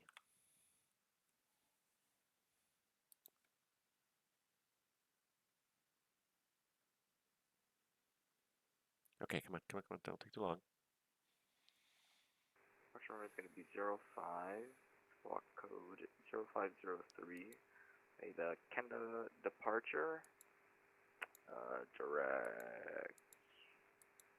I forgot what you said there. Can I get a repeat? Sure, WestJet 1738. Just give me a second. I'll be right back with you. Break Provincial 202 Toronto. I see you're on the ground at Ottawa there. Did the previous controller give you a clearance yet? That's a negative. I was talking to him briefly, and I was just having a couple issues with my aircraft. And by the time I reconnected, he was already had left. All right, Provincial 202, no problem. You're cleared to the Toronto Pearson Airport via the Ottawa 4 departure, vectors Tukir, flight plan route, depart runway 07, squawk 1160. Roger, cleared to Toronto Airport as filed, Tukir. And Spark, sorry, could you read back that squawk code again for me, thanks? Provincial 202, the squawk is 1160, and you'll fly the Ottawa 4 departure. If you don't have the Ottawa 4 departure, just please let me know. I do not have the Ottawa 4 departure programmed in. 1160 for the squawk code, Provincial 202. Provincial 202, okay. In that case, just on departure, fly runway heading, maintain 3000, and expect vectors. Roger, fly runway heading, maintain 3000, expect vectors, Provincial 202. Provincial 202, thanks. You continue taxi Charlie for runway 07, hold short, advise ready for takeoff. Roger, taxi runway 07, holding short, will advise when ready. Air Canada 752, descend 10,000, the Toronto altimeter 3002. 3002 and descend 10,000, Canada 752. All right, WestJet 1738, sorry for the delay there. So the departure is the KEPTA 3 departure. That's Kilo, Echo, Papa, Tango, Alpha 3. And on that departure, it's the Bumpa transition, Bravo, Mike, Papa, Alpha, Hotel. At Bumpa, you'll then go direct to Geneseo, which is Golf Echo Echo, and then continue your flight plan route from there.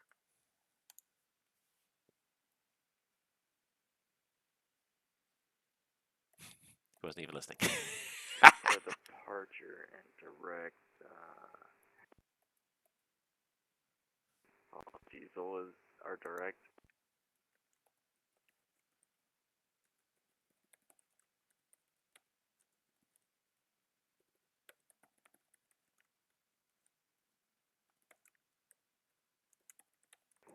Center, Provincial 202, ready to go, runway 7, Ottawa.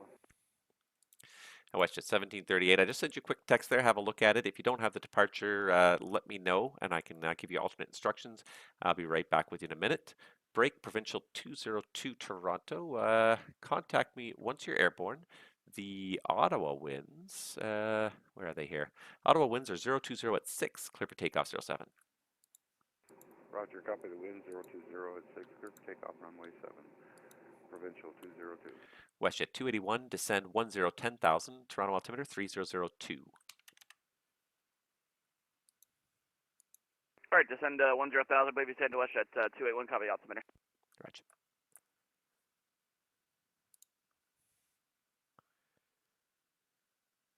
WestJet 1738, did you get the text message there? KEPTA 3 departure, Bumpa transition off that departure, and from Bumpa you'll go direct to Geneseo. That's where you'll pick up the flight plan route.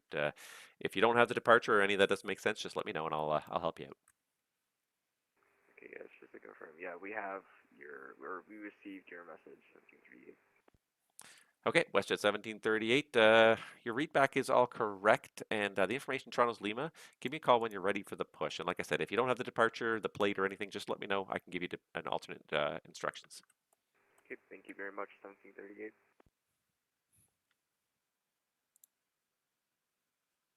Center, WestJet 281. I'm sorry, just confirm the altitude. WestJet 281, descend 10, 10,000. 10,000, WestJet 281. Thanks.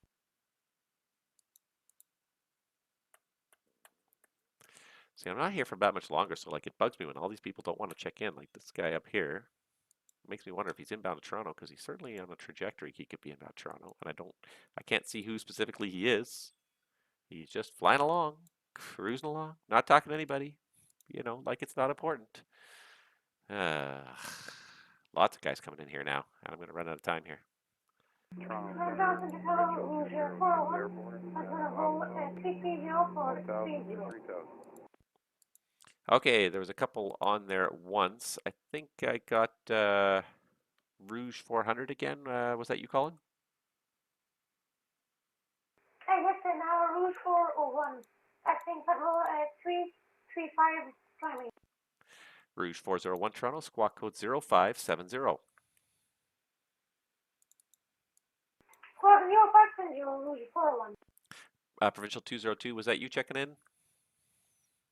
Copy, Provincial 202 is passing 7. Air Canada 146 Heavy, sorry about that, is at flight level 4100. All right, first Provincial 202, you're identified, climb 13,000 and turn left direct to Tukir on course. Roger, direct Tukir on course, climb 13,000, Provincial 202. Air Canada 146 Toronto, good evening, squawk 0513. 0513, Air Canada 146 Heavy. Rouge 401 Toronto, thank you. Identified 350, climb flight level 380. Climb for 30, Rouge 401. All right, did I miss anybody? I don't think I missed anybody. Did I miss anybody? Anybody here that's not being talked to? You need to talk to me, buddy. You're definitely coming full bore towards my airspace. Talk to me, talk to me. Talk to me.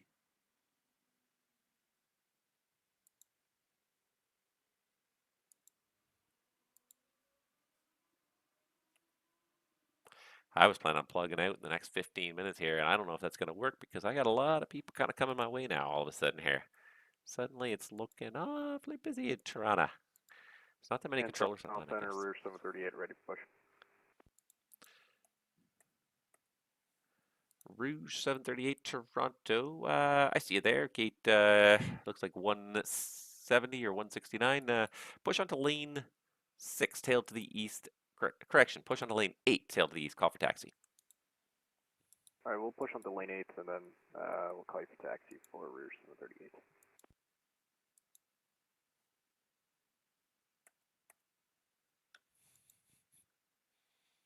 And that's the...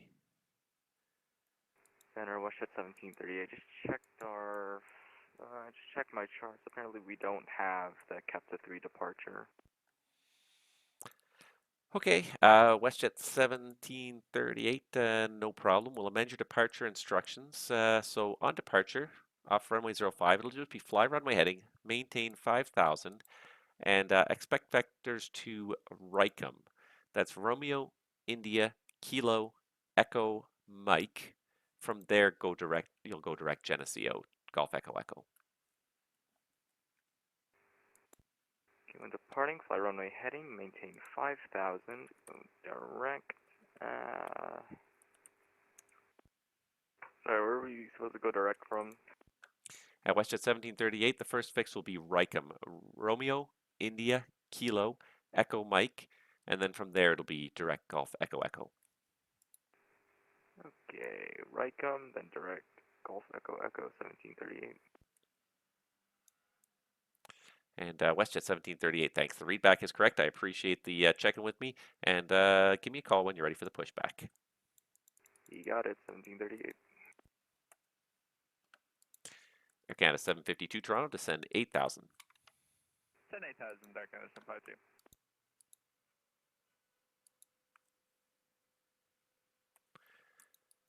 Provincial 202 Toronto, continue climb, flight level 260.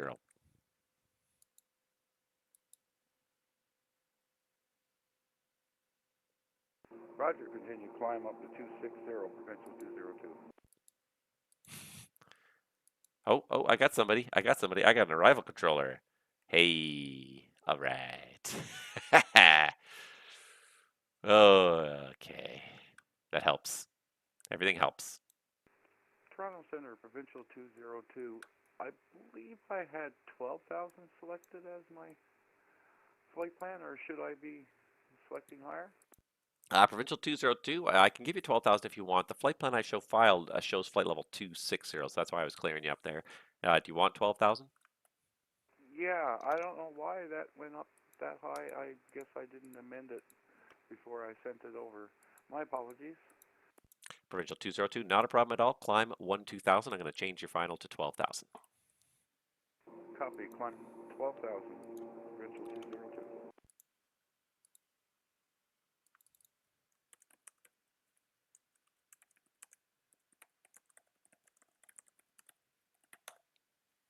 I don't even know who it is. Who is it? I don't even know who it is. Another numbered person. I hate this numbered thing on VATSIM. I really do. One of the worst things VATSIM ever did.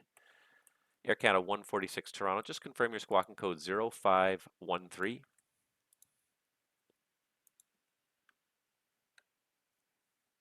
Good enough.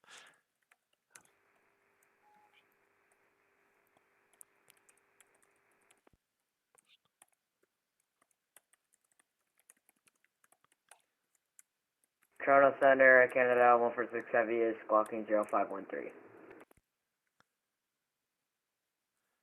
Stand by. Question 738 is...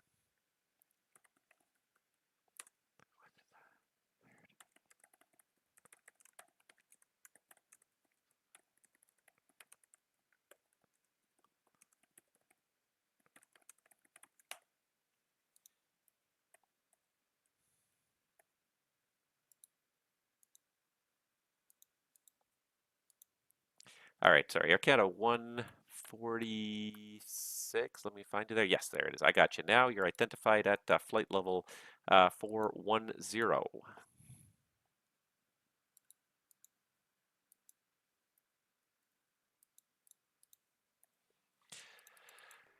Center normal 871 3000 or 316 for 340. First Air Canada 752, contact arrival 132.8. Good night. 132.8, Air Canada 752, see ya. All right, and Nolanor, I missed the flight number. Say again. Nolanor 871 through 317 for 340. Nolanor 871, good evening, squawk code 0531. 0531, Nolanor 871.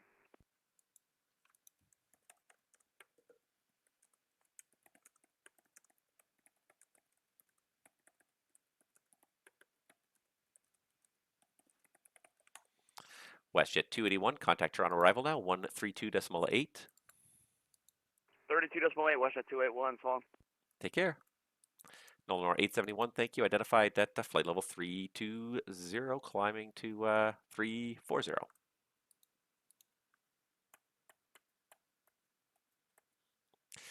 Air Canada 146, Heavy Toronto. The information in Toronto is Mike, runway 06 right for arrival. Mike 06 right for arrival. Air Canada 146 Heavy.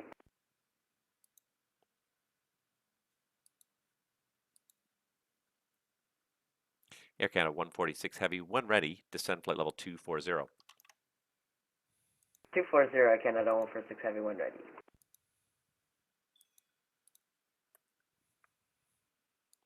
Rouge 401 Toronto. Information in Toronto is Mike, runway 06 right for arrival.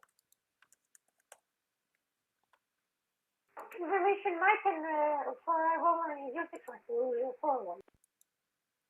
The sad thing is that I've been on long enough that these people, Travis, woo! I don't know IDs anymore, so.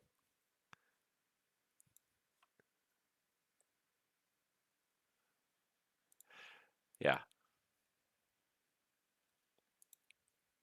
I don't know IDs. It bugs me when I see people just with IDs. It really does. Like I just want names. I just want to know names. I don't know your numbers, and I can't. I barely know my own VATSIM number. I can't learn other people's VATSIM numbers. It's just too much for me.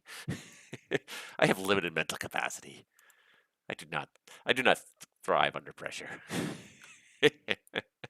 Okay, 0648. These guys are on. He's on the ragged, which is usually that showed up right. Okay, yeah, that's fine. He's on the ragged. Center, WestJet 1738. WestJet 1738, Toronto.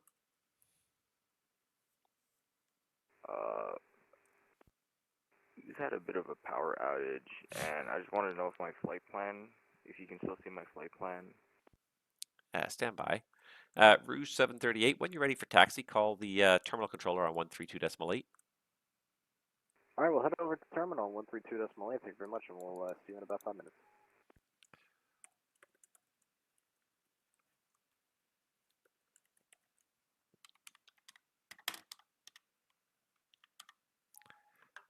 And WestJet 1738. Sorry, I'm just trying to have a look just to see if it's still here. It looks like, yeah, no, I still see it there. Toronto JFK, it is still there.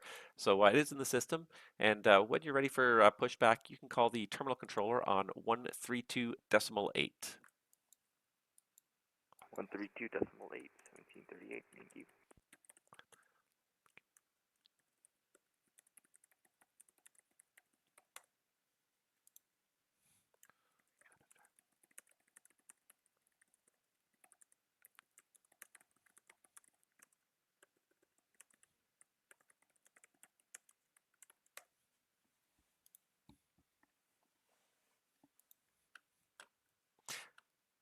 All right, cool. So the arrival controller is actually going to take over the center position in a few minutes. So that works out well because we got a lot of inbound traffic. So I don't want to disappoint anybody.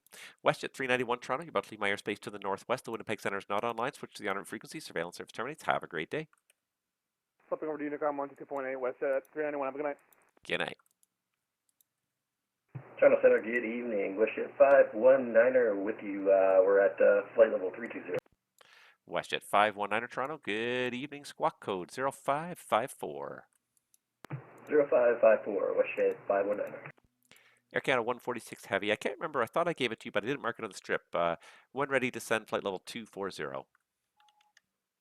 Send flight level 240, Air Canada 146 Heavy. When ready. Thank you. Toronto, good evening. Air Canada 375, flight level 340. WestJet, first of all, WestJet 519er, identified flight level 320. Welcome aboard.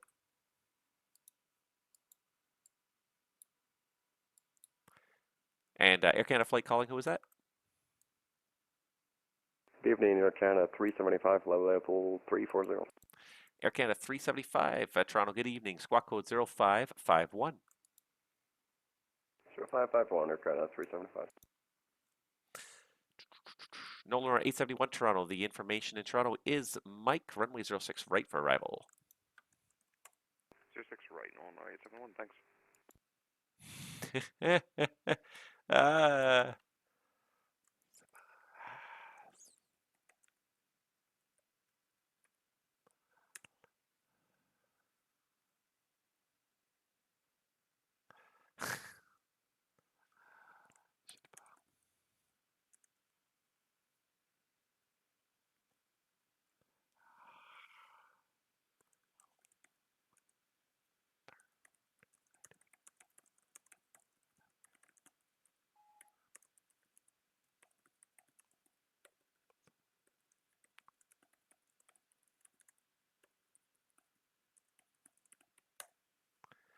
Rouge 401 was the thing you sent.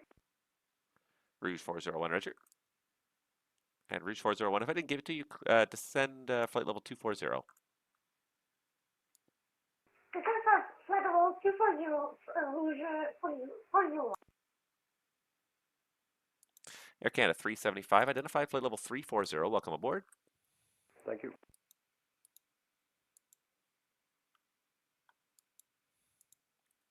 We got a lot of airplanes in here.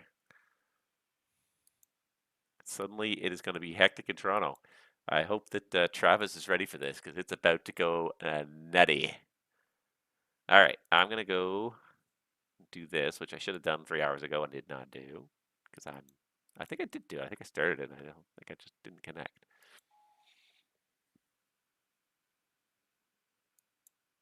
I think that's what I did.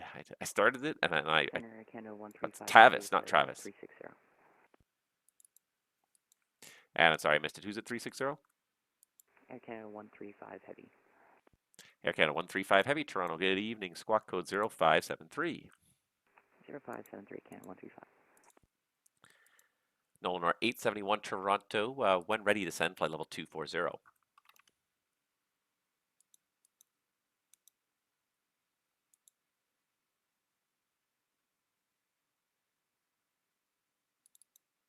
Nolan Nor 871 Toronto. When ready to send, flight level 240.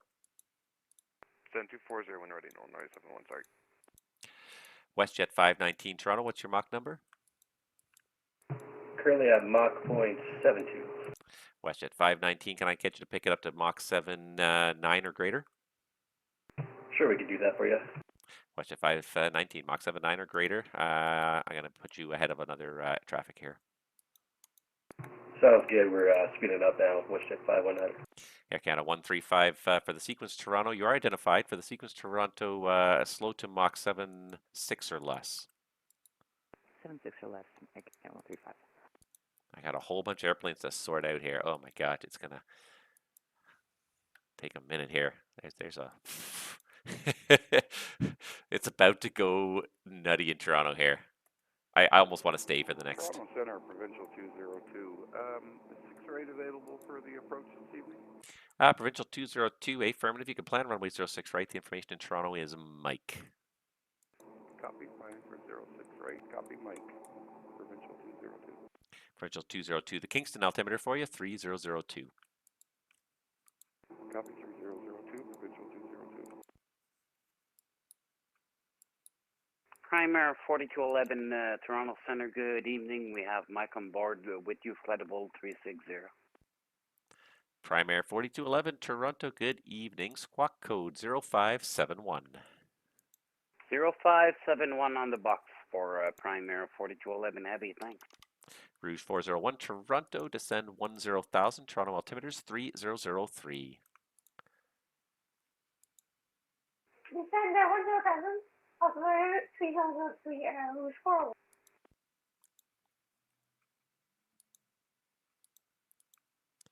Okay, that actually worked out really well. That worked out really well. There he is. Okay, Primair 4211. Beautiful. Primair 4211 Heavy, Toronto. Thank you. You're identified. Flight level 360. Bonsoir. Bonsoir, Primair 4211.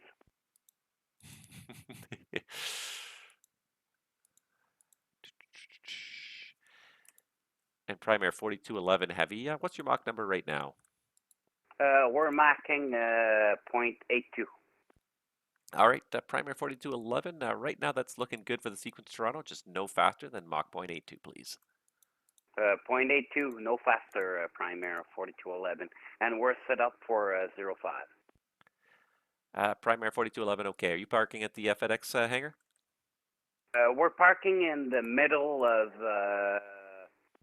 501, gate 501. All right, Primair 4211. I'll check with the terminal and make sure he's okay with that. Roger that, Primair 4211, thanks. All right, hectic.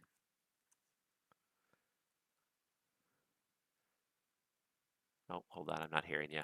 My headset's been on the fritz. Stand by.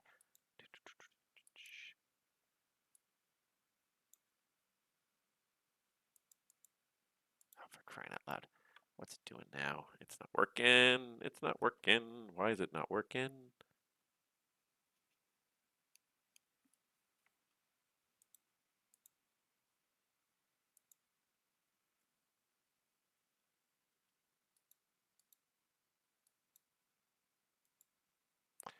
All right, try that again. Can you hear me now? Hey, okay, now I hear you. Okay, perfect. Wow, it suddenly got hectic the last little bit here. Yeah, I've kind of given it my 3 hours that I got for the day. I got to go to bed soon. But let me just get some stuff sequenced here for you. Air Canada 146 Heavy, descend 10,000.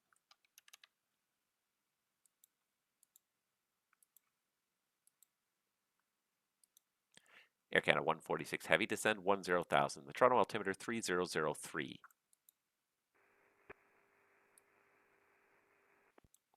And Air Canada 146, if that was you, it was carrier only. I'm not getting the voice signal back. Descend flight level 100, Air Canada 146 Heavy. Air Canada 146 Heavy, thank you. All right, do you want to do the handoff now? Do you want to wait a few minutes and get some of the sequence going here? It's worked out pretty well right now. You just got to keep working with it.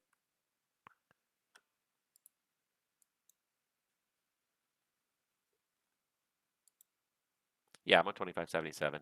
And there's one guy, Primary 4211, he wants 05, if that's okay. Okay, cool. Primary 24, sure. Primary 4211, that should be not a problem for you. You plan runway 05. Just on center, 05, no thanks, CE. Primary 4211 Heavy. Yeah, I got the sequence worked out. I just got to give it to y'all here. WestJet 519er Toronto, plan arrival, runway 06 right. Sounds good. We're all set up for 6 right for WestJet 519. And WestJet 519er, when ready, descend flight level 240. When ready, descend flight level 240, WestJet 519. Air Canada 135 Heavy, plan runway 06 right. 6 right, Canada 135.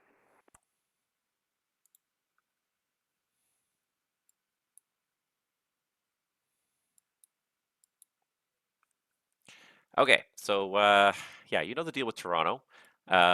Everything's going pretty well. So guys to the northwest there, you've got, let's see, Air Canada 146, he's in descent to 10,000. Everybody's been assigned 6 right except for the Primary 4211. All right, so Rouge 401, he's in descent to 10,000. And the Primary 4211, can we be removed for 2 minutes? Primary 4211, that's approved. Let me know when you're back. We'll call you back. Merci, Primary Calendar. Nolanor's got his discretion to 240. WestJet 519 here is discretion to 240. And he was assigned Mach 7.9 or greater. He was kind of going a lot slower to begin with, so the spacing's looking really good between him and the guy he's following him. So behind him, you got the Air Canada 135 Heavy. He's 7.6 or less, and I gave him the runway, but not a descent yet. In between them, down at 12,000, you got the King Air Provincial, and he's assigned 6 right. Yep. I figured he doesn't matter for the sequence right now. Primary 4211, I gave him present speed, which was 8.2 or less, just to keep the sequence looking good. There's a guy north. There's a guy on the north leg of the immediate arrival there, 380. Not talking to him. Yeah, pinged him a bunch of times. Nothing's happening there. And then up north, there's just this one Air Canada 375 at 34,000 on its way to Winnipeg, and that's everything. That was a pretty good handoff. Nobody's even going to know the difference. Hey, Toronto Center is yours, my friend. And okay,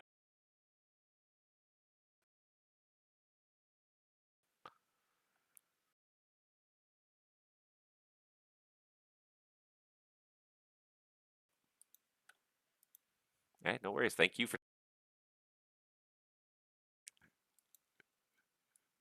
Good night. All right, with that, guys, I'm done. Tavis, first of all, just a big thank you to taking over there. That was just perfect. It was just fantastic. And these guys are none the wiser.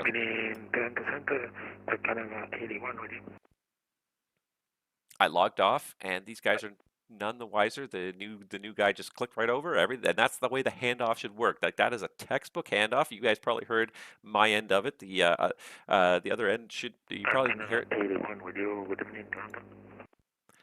Oh, that's probably the guy. Squawk code 0504.